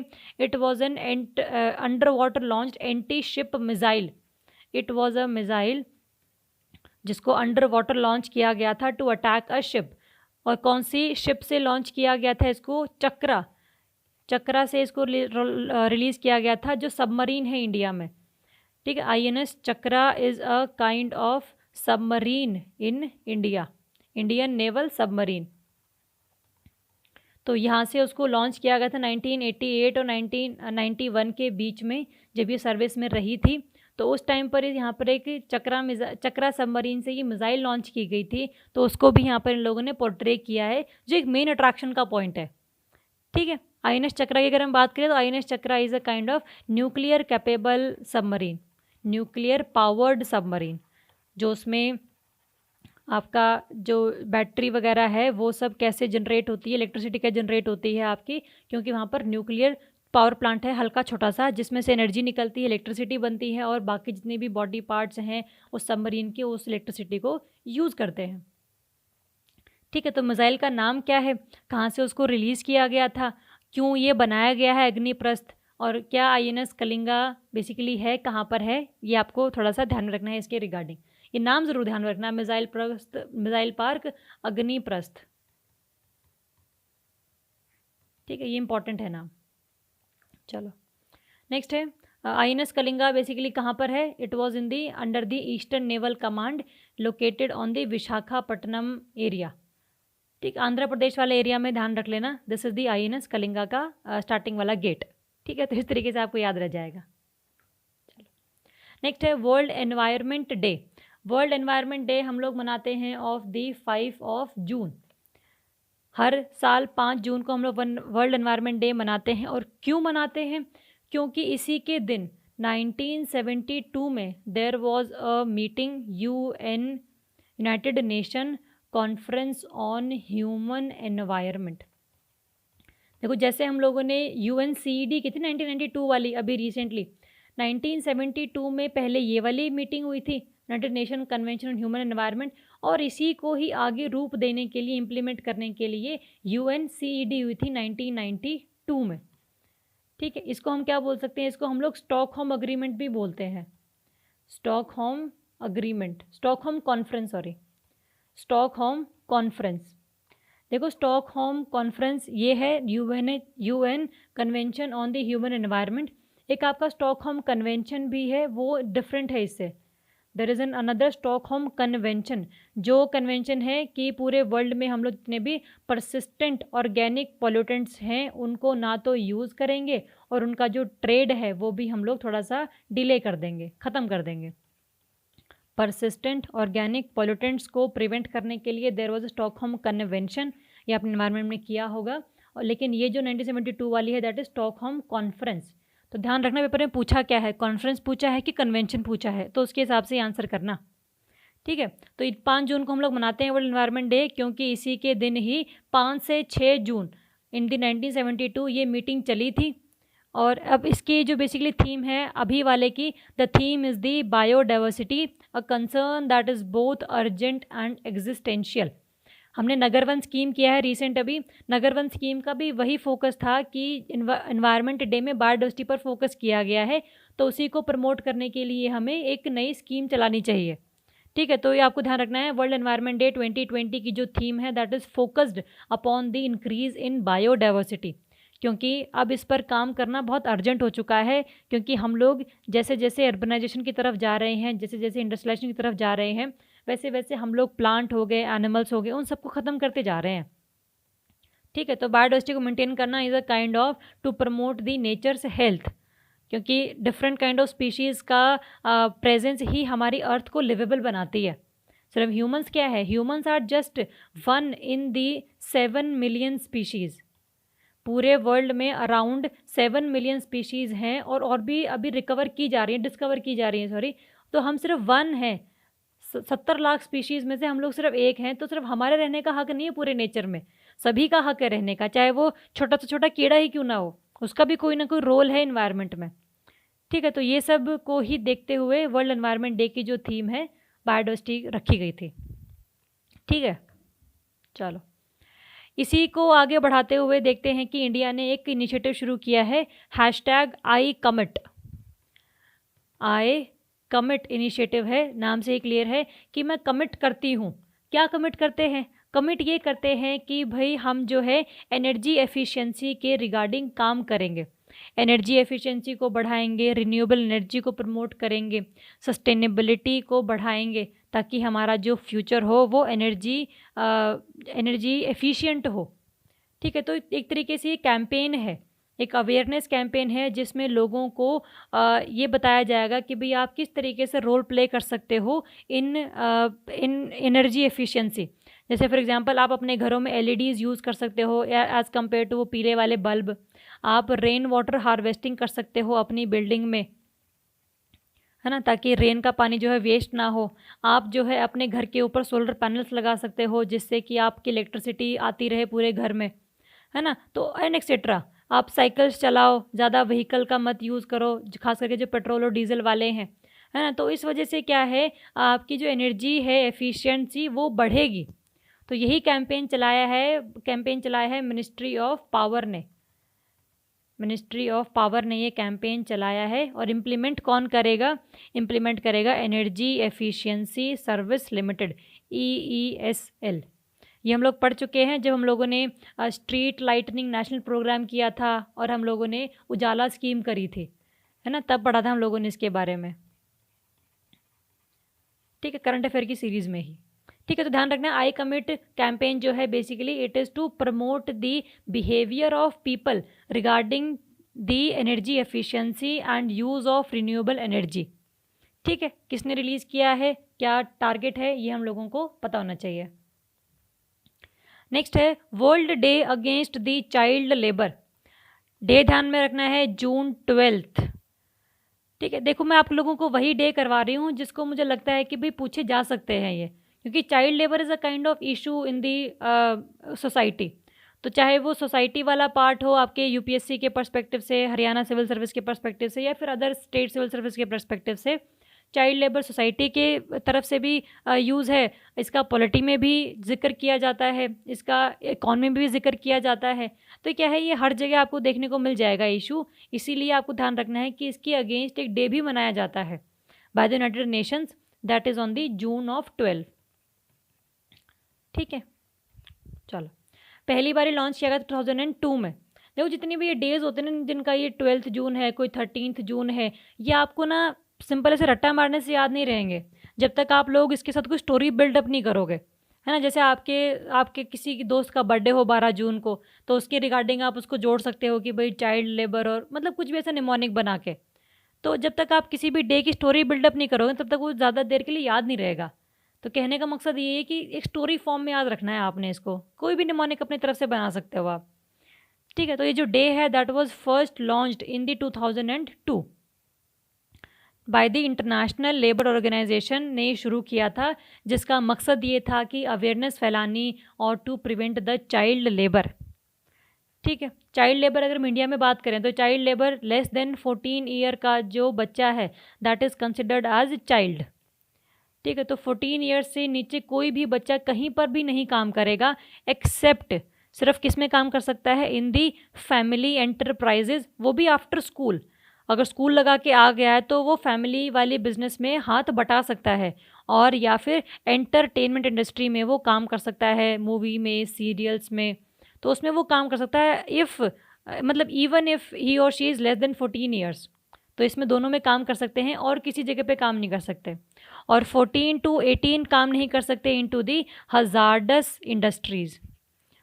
हज़ार्डस इंडस्ट्रीज़ में 18 साल से नीचे आप काम नहीं कर सकते हो, उसके बाद आपको काम करने की परमिशन है। ठीक है, तो इंडिया में 14 ईयर से नीचे का जो पर्सन है that is considered as a child. और अगर हम इंडिया की बात करें तो there is article 24 in the fundamental rights in Indian constitution जो प्रिवेंट करता है अगेंस्ट दी चाइल्ड लेबर, कि किसी भी बच्चे को चाइल्ड लेबर नहीं करवाई जाएगी। ये जो टाइम है उसका पढ़ने का टाइम है, उसकी ग्रोथ का टाइम है। ठीक है, चलो इसकी अगर हम थीम देखें तो थीम बेसिकली है कोरोना के रिगार्डिंग, क्योंकि कोरोना ने काफ़ी सारे जो एम्प्लॉयमेंट है वो छीन ली है। तो जो बच्चे होते हैं basically they are very easy to handle, ज़्यादा बार्गेनिंग पावर भी नहीं होती है इनकी। तो जो एम्प्लॉयर होता है, जिनको एम्प्लॉय करता है, वो चाहता है कि भाई ये बच्चों को ये एम्प्लॉय करे, ठीक है, ताकि इससे ज़्यादा डिमांड ना करें चीज़ों की। तो इसीलिए कोरोना की वजह से चाइल्ड लेबर बहुत ज़्यादा बढ़ गया है पूरे वर्ल्ड में। तो that is covid protect children from child labour now more than ever, क्योंकि अब इनके लेबर में जाने के जो चांसेस हैं वो बढ़ गए हैं, क्योंकि जो है इनकम कम होगी पूरी फैमिली की। ठीक है, तो इनकम कम हो गई है तो खाने के लिए थोड़े से रिसोर्सेज कम पड़ गए हैं, तो अब सभी को काम करना पड़ेगा, तब जाके खाने के लिए घर में अनाज वगैरह आएगा। तो इस वजह से चाइल्ड लेबर प्रमोट होने वाला है because of this corona lockdown. तो इसीलिए हम लोगों को बचाना है चाइल्ड लेबर को मोर देन एवर। और अगर हम SDGs की बात करें, United nation sustainable development goals की, तो that is target 8.7 under the goal 8, जिसमें पूरे चाइल्ड लेबर को ख़त्म करना है हमें in all it's form by 2025। ये इंपॉर्टेंट है कि 2030 नहीं है, 2025 है जब तक हमें चाइल्ड लेबर को ख़त्म करना है पूरे वर्ल्ड में। ठीक है, चलो नेक्स्ट है आपका सत्यभामा पोर्टल। सत्यभामा पोर्टल है, लॉन्च किया है मिनिस्ट्री ऑफ माइंस ने। ठीक है, इसकी फुल फॉर्म भी एक देखो, साइंस एंड टेक्नोलॉजी योजना फॉर आत्मनिर्भर भारत इन माइनिंग एडवांसमेंट। कोई ज़रूरत नहीं याद करने की, मत याद रखना, कोई दिक्कत नहीं है, बस सत्यभामा पोर्टल ध्यान रख लो। नाम इसका ये है, मिनिस्ट्री ऑफ माइंस ने लॉन्च किया है। और ये जो पोर्टल है काइंड ऑफ वेबसाइट जो लॉन्च किया है NIC ने, नेशनल इन्फॉर्मेटिक्स सेंटर। ठीक है, NIC बेसिकली काम क्या है इस पोर्टल का, किसी भी अगर कोई भी इंडस्ट्रियलिस्ट है, उसको अगर कहीं पर माइनिंग करनी है तो जो प्रोजेक्ट का प्रपोजल है वो किसको भेजेगा, थ्रू दिस पोर्टल भेजेगा, है ना। हम ऐसे देख लेते हैं, सत्यभामा पोर्टल जो प्रपोजल है वो भेजे जाएंगे फ्रॉम द इंडस्ट्रियलिस्ट इस पोर्टल पर, और इसको जो परमिशन है वो भी इसी पोर्टल पर मिल जाएगी। और साथ में इस पोर्टल के इस पोर्टल के होते हुए जितने भी आपके प्रोजेक्ट्स आपने मतलब किसी भी इंडस्ट्रीज ने लगाए हैं उसकी मॉनिटरिंग, या फिर उसको कैसे कैसे जो फंड मिले हैं, ग्रांट मिली है, उसको कैसे यूटिलाइज वो कर रहा है, उस सब की जो जानकारी है उसको इस पोर्टल पर रिलीज़ करनी है, ताकि उस इंडस्ट्रियलिस्ट की जो एक्टिविटीज़ हैं उसको मॉनिटर कर सके सरकार। ठीक है, तो बेसिकली मिनिस्ट्री ऑफ माइन ने रिलीज़ किया है to have the single window clearances of the proposal of the industrialist, और जितने भी फंड या ग्रांट है उनको मॉनिटर या रेगुलेट करने के लिए, ट्रांसपेरेंसी बनाए रखने के लिए भी इस पोर्टल को यूज़ किया जाएगा। डेफिनेशन फुल फॉर्म जो भी होगी मत याद रखना यार, याद रहती है तो वेल एंड गुड, नहीं तो इतनी सारी फुल फॉर्म्स हैं कि अब तो दिमाग ही चकरा रहा है ना। तो जितनी याद रहती हैं कर लो, अदरवाइज सत्यभामा वाली इतनी इंपॉर्टेंट नहीं याद करने की। नेक्स्ट है इंटरनेशनल योगा डे। ये तो हम लोगों को पता ही है, हम तो काफ़ी बार इसमें पढ़ते हैं चीज़ों को। That is observed on the 21 June every year. ठीक है, यूनाइटेड नेशंस ने 2014 में ये डिक्लेयर किया था कि हम लोग 21 जून को अब योगा डे मनाएंगे on the recommendation of government of India, on the recommendation of India. इस डे को योगा डे मनाया जाता है। ठीक है, इस बार की थीम क्या थी, yoga for the health, yoga at home. मतलब आपको योगा तो करना है लेकिन वो सिर्फ घर पे ही करना है, क्योंकि कोरोना की वजह से बाहर थोड़ा सा जाना दूभर था उस टाइम पर। 2020 की बात कर रहे हैं ना हम लोग, तो उस टाइम पर लॉकडाउन लगा हुआ था, तो yoga for the health, yoga at home. और सिर्फ इंडिया में ही नहीं, पूरे वर्ल्ड में लॉकडाउन की सिचुएशन थी उस टाइम पर, तो इसीलिए पूरे वर्ल्ड के लिए ही ये थीम जो है सूटेबल साबित होती है। ठीक है, तो थीम ध्यान रखना, डे ध्यान रखना, कौन मनाता है, यूनाइटेड नेशंस मनाता है। नेक्स्ट है मारीच।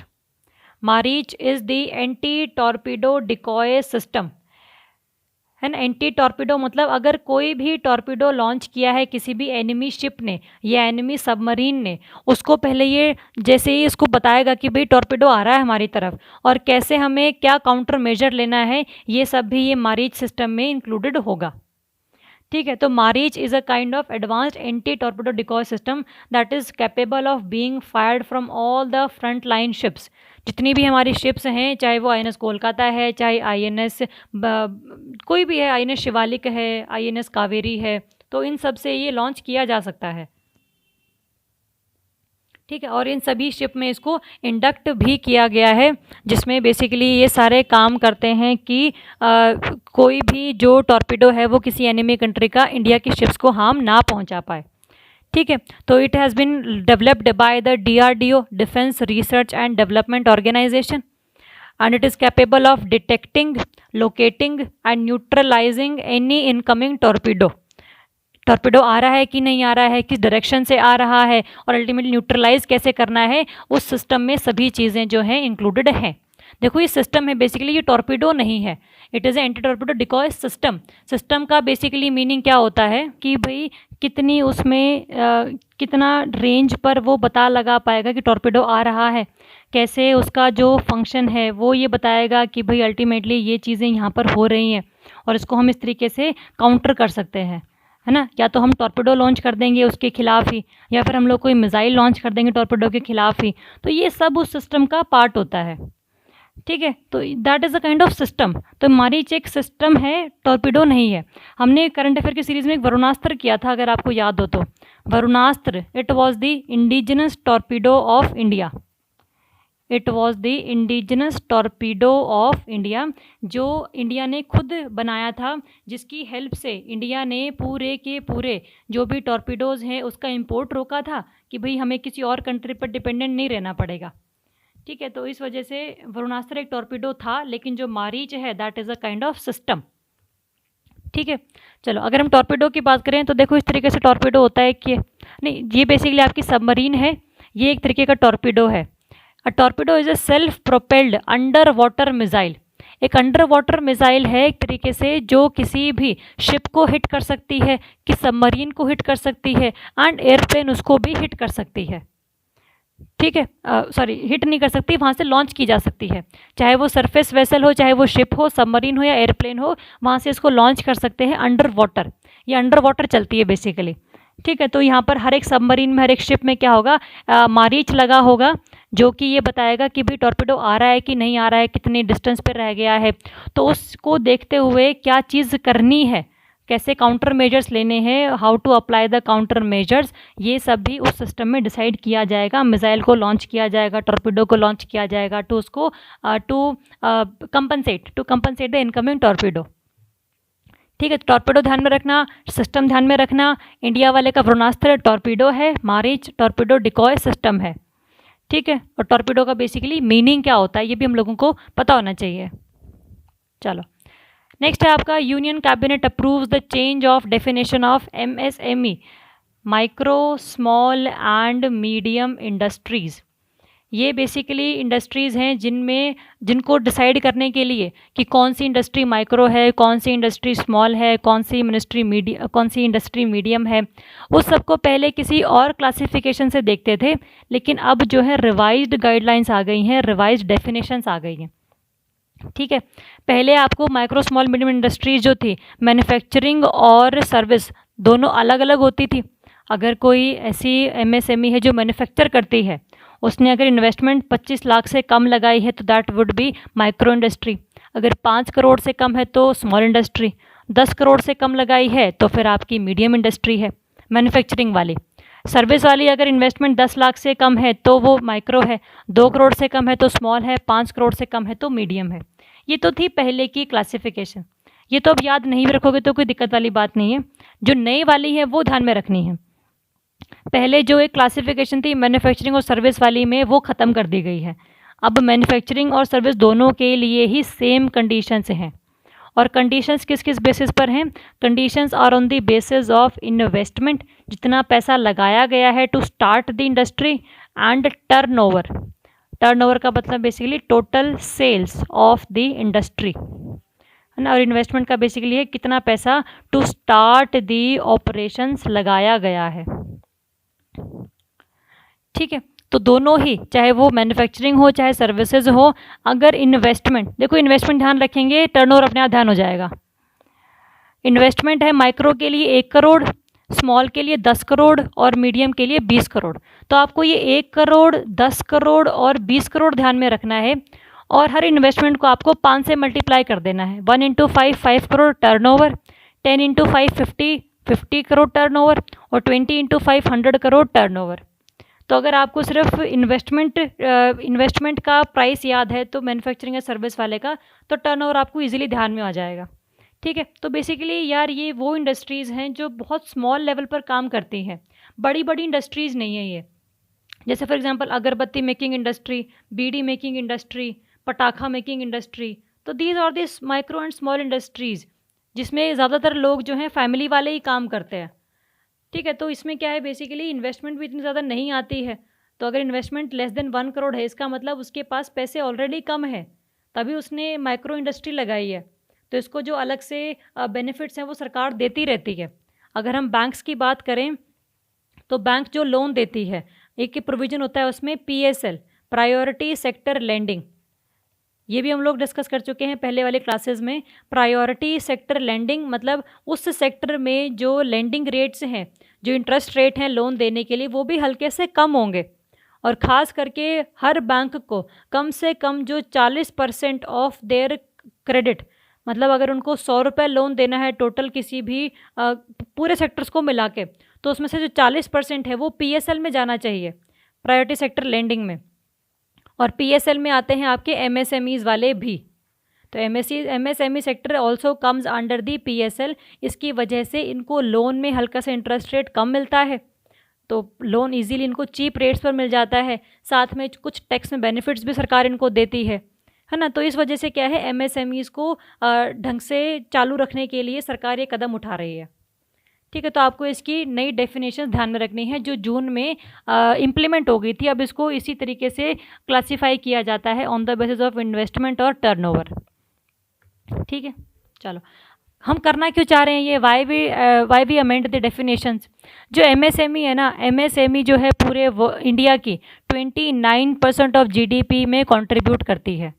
अगर पूरे इंडिया में 100 रुपये बने हैं, 100 रुपये की चीज़ बनी है टोटल, तो 29 रुपीज़ की जो चीज़ है वो MSMEs के थ्रू बनाई गई है। और ये जॉब्स प्रोवाइड करती है, 110 मिलियन जॉब्स ये बेसिकली प्रोवाइड करती है सभी लोगों को। और पूरे इंडिया का जो एक्सपोर्ट है उसका जो 48% है that also comes from the MSME। ठीक है, तो इट इज़ अ वेरी मतलब very important to keep the MSME sector alive, ताकि इनको लोन मिलता रहे इजीली, इनको वर्किंग कंडीशंस अच्छी होती रहें, इनको जो है लोन लेने के लिए यहाँ पर भटकना नहीं पड़े, बैंक खुद इनको लोन देने आए, क्योंकि they are the part of PSL। और हर बैंक को अपने जो PSL है उसको मेंटेन करके रखना होता है। हर साल उसको 40% of their loan in PSL में देना ही देना होता है, जिसमें MSME is also a part. ठीक है, चलो नेक्स्ट है आपका यूनाइटेड नेशंस की एक रिपोर्ट है जिसमें इसने बोला है कि India accounts to 45.8 million missing females. ठीक है, तो रिपोर्ट का नाम देख लेते हैं बेसिकली क्या है। रिपोर्ट का नाम है the state of the world population 2020। ये रिपोर्ट ध्यान में रखेंगे किसने रिलीज़ करी है, UNPF ने, यूनाइटेड नेशंस पॉपुलेशन फंड ने। रिपोर्ट का नाम या ध्यान रखेंगे, किसने रिलीज़ करी है ये ध्यान रखेंगे। और हाइलाइट्स क्या हैं, बेसिकली हाइलाइट्स ये हैं कि इसने बताया कि पूरे इंडिया में जो है पिछले 50 साल का डेटा अगर हम देखें तो अराउंड 45.8 मिलियन, अराउंड 46 मिलियन जो है गर्ल्स, अराउंड 4.6 करोड़ जो गर्ल्स हैं वो मिसिंग है। या तो उनको जन्म से पहले ही मार दिया गया है या फिर उनको जन्म के बाद मारा है। ठीक है, तो there can be female foeticide, कन्या भ्रूण हत्या, और या फिर फीमेल इन्फेंटिसाइड कि उनको 1 साल का होने से पहले ही मार दिया गया है। तो इन सब की वजह से जो है इंडिया में ये जो 4.6 करोड़ फीमेल्स ने आना था दुनिया में, इंडिया में, वो नहीं आ पाई। ठीक है, तो इसने एक काफ़ी आपकी कह लो कि भयावह मंजर है, क्योंकि इंडिया में सेक्स रेशो ऑलरेडी बहुत लो है। तो 50 सालों में इतनी ज़्यादा जो गर्ल्स पैदा होनी थी वो नहीं हो पाई because of the structure of society, जहाँ पर मेल प्रेफरेंस है, मेल चाइल्ड की प्रेफरेंस है कि भाई लड़का चाहिए है ना। तो इस वजह से क्या है, चीज़ें हल्की सी पेट्रियार्कल हैं। तो यही कहता है यूनाइटेड नेशंस की रिपोर्ट भी इंडिया के बारे में। और यूनाइटेड नेशन पॉपुलेशन फंड कहता है कि it is mainly due to cumulative effect of post natal and pre natal sex selection. जन्म होने से पहले और जन्म होने के बाद में जो जेंडर का पता लगाया जाता है कि भाई लड़का है कि लड़की है, तो उसके बेसिस पर ही जो है लड़कियों को मारा गया है इन इंडिया। ठीक है, तो ध्यान में रखेंगे क्या इस रिपोर्ट का नाम है, किसने रिलीज़ किया है, और अल्टीमेटली क्या इसने मेजर फाइंडिंग्स करी थी। ये जो फाइंडिंग है you can write in the mains perspective, mains point of view. ठीक है, तो जो मेंस आंसर है आप उसमें इसको इजीली कोट कर सकते हो whenever you are describing the situation of females in India. ठीक है, चलो नेक्स्ट है आपका national action plan for the drug demand reduction, NAP for the DDR which is drug demand reduction. इसको recently launch किया गया है by the ministry of MoSJE, ministry of social justice and empowerment. जिसका जो नाम है दैट इज़ नशा मुक्त भारत इज़ अ कैंपेन।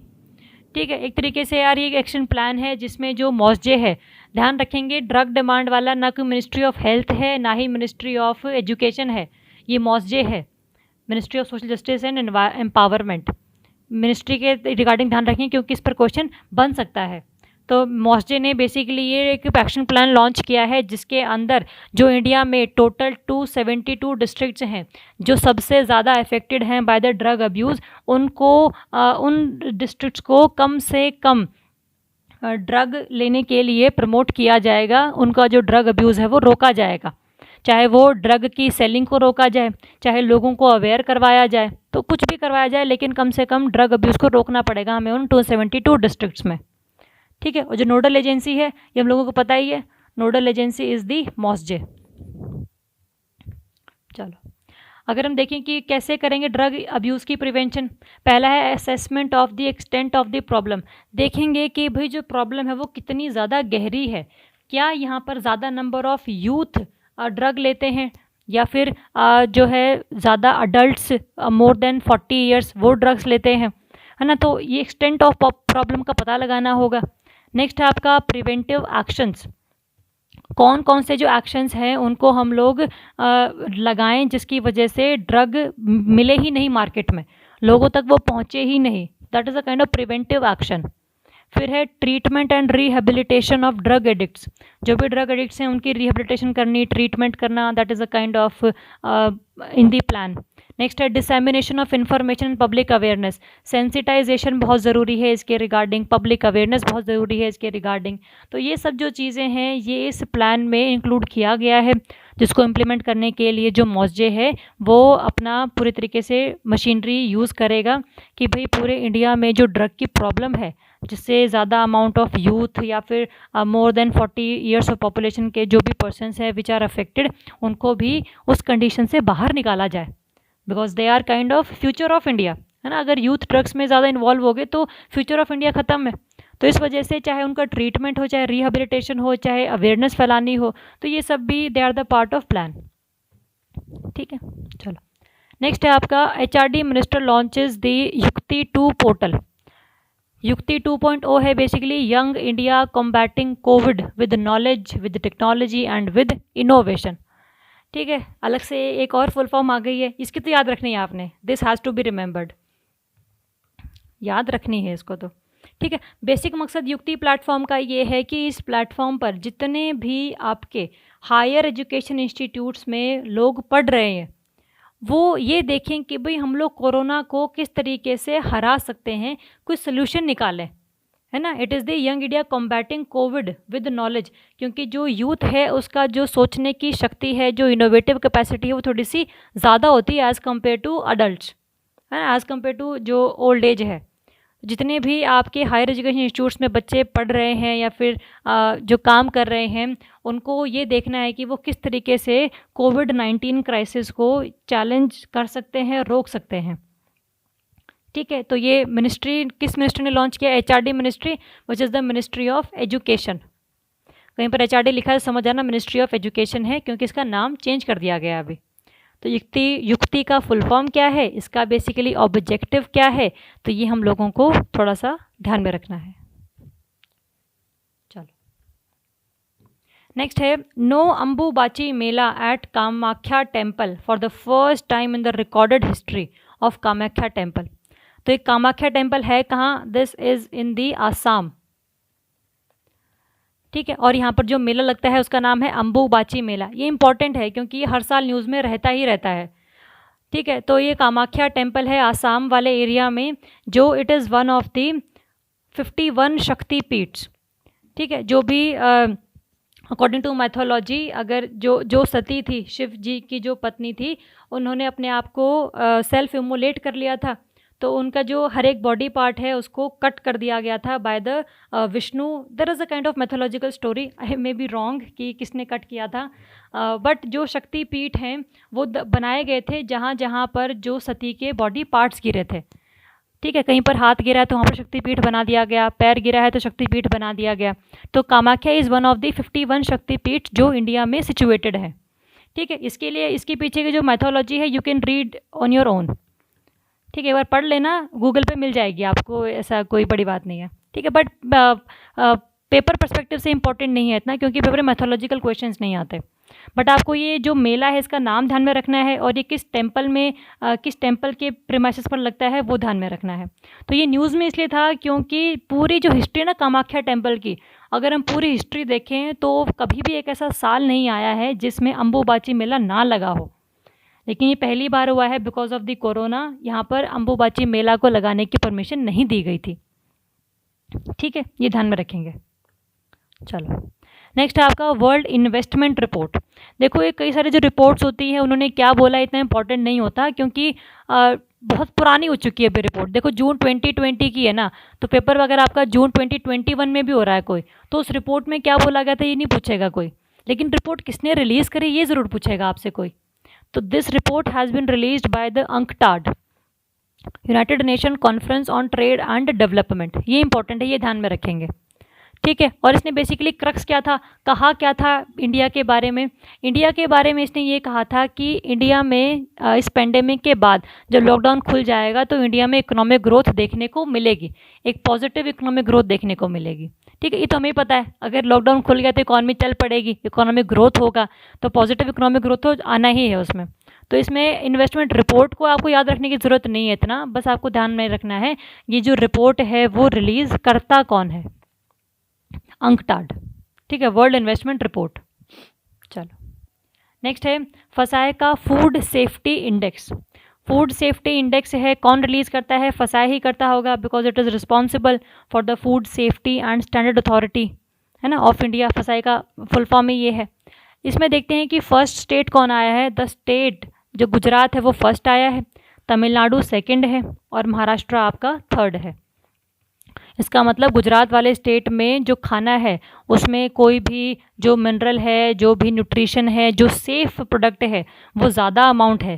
ठीक है, तो गुजरात, तमिलनाडु, महाराष्ट्र ध्यान में रखेंगे फूड सेफ्टी इंडेक्स, जो कि रिलीज़ किया है आपका फसाए ने। ठीक है, हाइलाइट्स ये हैं कि जो पैरामीटर्स हैं किस बेसिस पर बोला गया है कि जो गुजरात है वो फर्स्ट है, तमिलनाडु सेकंड है, महाराष्ट्र थर्ड है। पहला तो है फूड टेस्टिंग फैसिलिटीज़, किस स्टेट में ज़्यादा टेस्टिंग लैब्स हैं कि भाई पता लगा पाएँ कि इस फूड में कोई हार्मफुल सब्सटेंस है या नहीं है। सेकंड है human resource and institutional data, कितने ज़्यादा अमाउंट ऑफ लोग काम कर रहे हैं in the field of food safety, और उसके बारे में डेटा निकालना। थर्ड है कंप्लायंस, जो भी सरकार ने नोटिफिकेशन जारी करी है फूड सेफ्टी के रिगार्डिंग, उसको कौन कौन कंप्लाई कर रहा है, किस स्टेट में कंप्लायंस ज़्यादा है, तो उसका मतलब वो फूड सेफ्टी में रैंक अच्छा ले जाएगा। फोर्थ है ट्रेनिंग, लोगों की ट्रेनिंग करना कि भाई आपको जो है फूड सेफ्टी को प्रमोट करना है, कोई भी चाहे इंडस्ट्री है, चाहे वो फूड प्रोसेसिंग इंडस्ट्री है, तो वो भी अपने जो लेवल से हैं वो भी फसाए के अकॉर्डिंग ही रखें। और फिर है आपका consumer empowerment. Consumer empowerment, consumer को ये बताना कि भाई आपको फूड की अगर चेकिंग करवानी है तो आप कहाँ जा सकते हो, और साथ में उनकी कैपेसिटी बिल्डिंग करना कि वो क्वेश्चन भी उठा सके कि ये जो फूड है वो सेफ़ नहीं है या सेफ़ है। ठीक है, तो ये 5 पैरामीटर्स आपने ध्यान रखने हैं: food testing facilities, human resources, compliance, training and capacity building, besides the consumer empowerment. ठीक है, चलो, की फाइंडिंग्स इसके ये हैं कि अगर हम स्मॉलर स्टेट्स की बात करें, जो छोटे स्टेट्स हैं उनमें जो गोवा है उसने टॉप किया है, followed by the Manipur and Meghalaya. Goa first है स्मॉलर स्टेट्स में, मणिपुर सेकंड है and Meghalaya is at the third. और जो यूटी अगर हम बात करें, यूटी की जो क्लासिफिकेशन है उसमें Chandigarh as the first number, Delhi is at the second and Andaman islands at the third. Total अगर आपने ध्यान में रखना है तो ये जो लार्जर स्टेट्स हैं उनमें कौन 1 to 3 है, जो आपके स्मॉलर स्टेट्स हैं उनमें कौन 1 to 3 है, और जो यूटीज़ हैं उनमें कौन 1 to 3 है। 1 to 3 नहीं भी याद रहें तो कम से कम टॉप ध्यान में रख लेना, इसका गुजरात ध्यान में रख लेना, इसका गोवा ध्यान में रख लेना और इसका चंडीगढ़ ध्यान में रख लेना, बस ठीक है। 1 to 3 नहीं भी याद होता तो कोई दिक्कत वाली बात नहीं है, 1 तो कम से कम हमें याद ही होना चाहिए, ठीक है। चलो नेक्स्ट है आपका Jaya Jaitley task force constituted. एक टास्क फोर्स कॉन्स्टिट्यूट की गई थी जून महीने में बाय दी गवर्नमेंट, जिसका नाम था जया जेटली टास्क फोर्स। इसका बेसिकली काम ये है कि जितने भी इश्यूज़ ऑफ विमेन है या फिर चाइल्ड डेवलपमेंट है उसके रिगार्डिंग चीज़ों को सर्वे करना और अल्टीमेटली सरकार को रिकमेंड करना कि भाई इन इश्यूज़ को आप कैसे सॉल्व कर सकते हो, ठीक है। अगर हम देखें कि भाई किस किस के बारे में क्या इसकी टर्म ऑफ रेफरेंसेस हैं, what are the term of references, किस किस के बारे में ये पता लगाएगी। तो ये लोअर मटर्नल मोर्टेलिटी रेट के लिए चीज़ें बताएगी कि भाई सरकार को ये करना चाहिए, कैसे हम किसी भी एरिया में विमेन का या फिर चिल्ड्रन का जो है न्यूट्रिशनल लेवल को इम्प्रूव कर सकते हैं उसके बारे में रिकमेंडेशंस ये देगी, ठीक है। और लास्ट में इम्पॉर्टेंट है the age of marriage and age of motherhood. India में अभी for the girls the age of marriage is 18, legal age of marriage is 18 and for the boys this is 21। तो देर आर काफ़ी ज़्यादा एक issue चल रहा है कि भाई why not the age of the women should also be increase to 21, क्यों ना लड़कियों की शादी की एज भी 21 कर दी जाए। वाई इट इज़ कंसिडर्ड कि भाई जो लड़की है वो जल्दी मेच्योर हो जाती है या फिर उसकी शादी जल्दी होनी चाहिए, लड़की छोटी होनी चाहिए लड़के से, है ना। तो ये एक स्टीरियोटाइप है ना। तो इस चीज़ को भी हटाने के लिए सरकार ने बोला है कि आप बताओ कि क्या आपको लगता है कि जो एज ऑफ मैरिज है वो सिमिलर होनी चाहिए या फिर इतनी ही ठीक है, कि क्या बताओ कि क्या 18 और 21 का जो ये इशू है वो ठीक रहेगा या फिर उसको चेंज करने की ज़रूरत है। तो इसके बारे में रिकमेंड करेगी, मदरहुड के बारे में रिकमेंड करेगी, क्योंकि जितनी जल्दी शादी होती है जो मदरहुड जो आपके बच्चे होने के चांसेस भी उतने ही ज़्यादा बढ़ जाते हैं।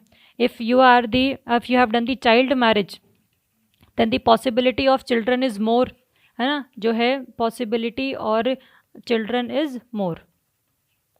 तो इससे क्या पॉपुलेशन ब्लास्ट होता है और जो फीमेल है उसकी हेल्थ को भी हार्म पहुंचता है, क्योंकि बहुत छोटी एज में है जो उसको प्रेगनेंसी और डिलीवरी से गुजरना पड़ा है, ठीक है। तो ये सब जो चीज़ें हैं ये डिस्कस करने के लिए जया जेटली जो टास्क फोर्स है वो बिठाई गई है बाय द गवर्नमेंट।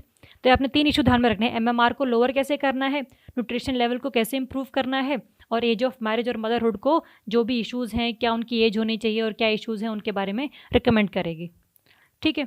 अगर हम देखिए एमएमआर के बारे में, तो एमएमआर का बेसिकली मतलब क्या है कि कितने अमाउंट ऑफ मदर डेड हो गई हैं वाइल गिविंग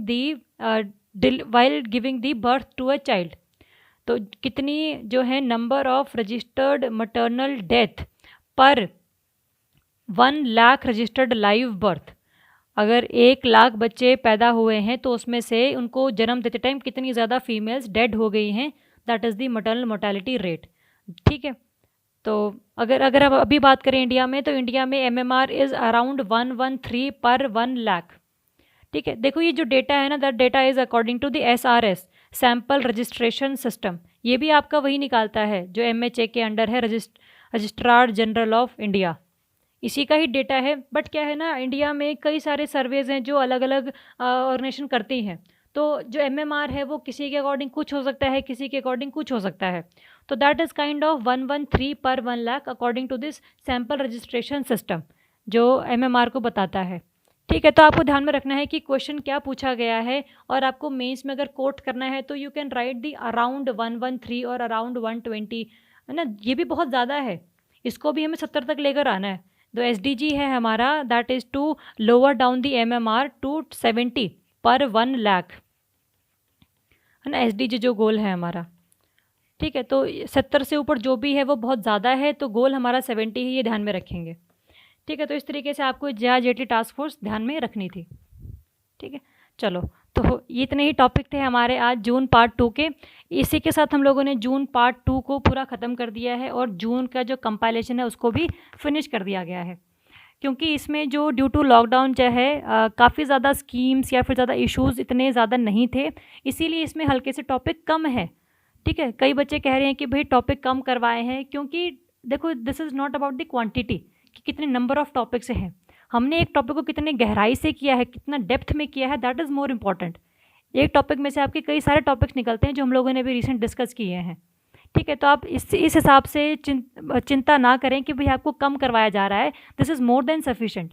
अगर आप चाहते हो कि आप और पढ़ोगे, तो अगर और पढ़ना चाहते हो आप, तो आप एक काम कर सकते हो कि आप ना ये जो टॉपिक हम लोगों ने किए हैं उनको और डेप्थ में पढ़ लो।